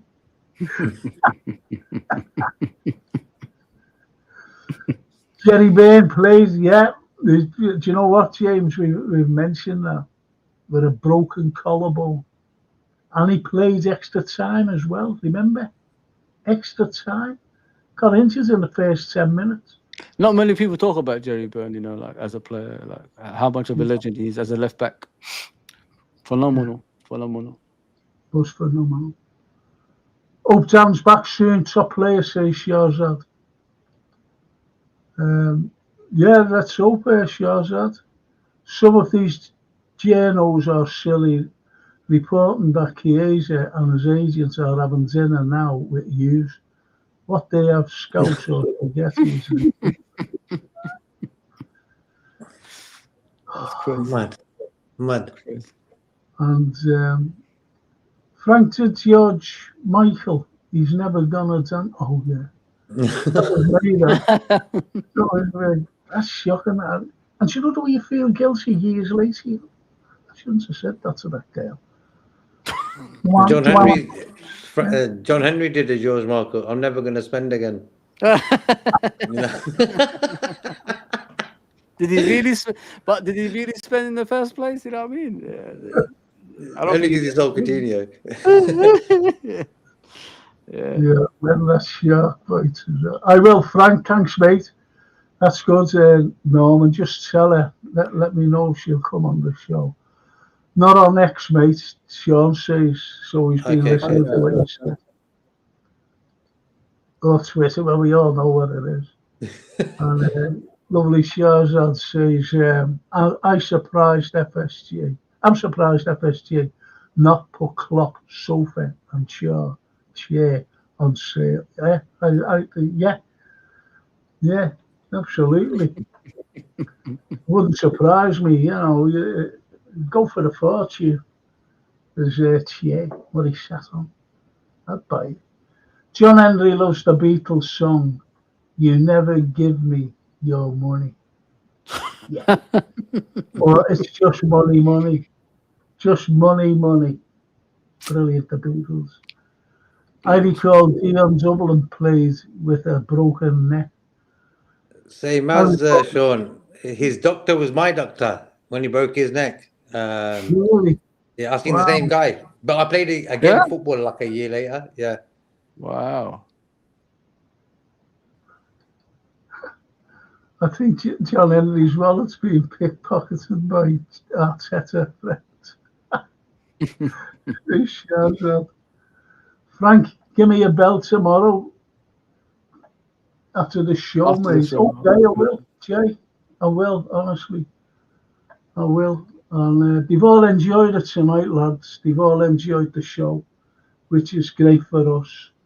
Foz, when are you coming back on again? Or is it like intermittent? What are you guys doing Thursday, right? You're doing the Thursday show, yeah? Yeah, do the Thursday. Usual time, always. I'll try for the Thursday. You know what? I should be fine. I should be fine because the next day I'm on nights anyway, so I'll be fine. Okay, so you'll be okay Thursday. Yeah, I'll be okay. I wonder if I'll be signed to anyone yet, as I normally say. Let's see. Tomorrow's the day. Yeah. So listen, Fozzie. Thank you so much. Oh, thank you. Anytime, mate. Absolutely brilliant. And I'll see you Thursday. Eh? Take care, JK. Take care, Frank. Bless Fozzie. Bless Frank. I will see you Thursday. Thank you, JK. No worries, bro. Well, it's a big thank you to our other panelist, George. Yeah, nice one, George. And the chat as well. Great lad. A big thank you to Jason Pennington for setting everything up. But the biggest thank you, lads, is for the chat, because Oh, without yes. the chat, there'd be no show. Be 100%. no show. And yeah, look, sub to the Fozzie. Thank you, Norm.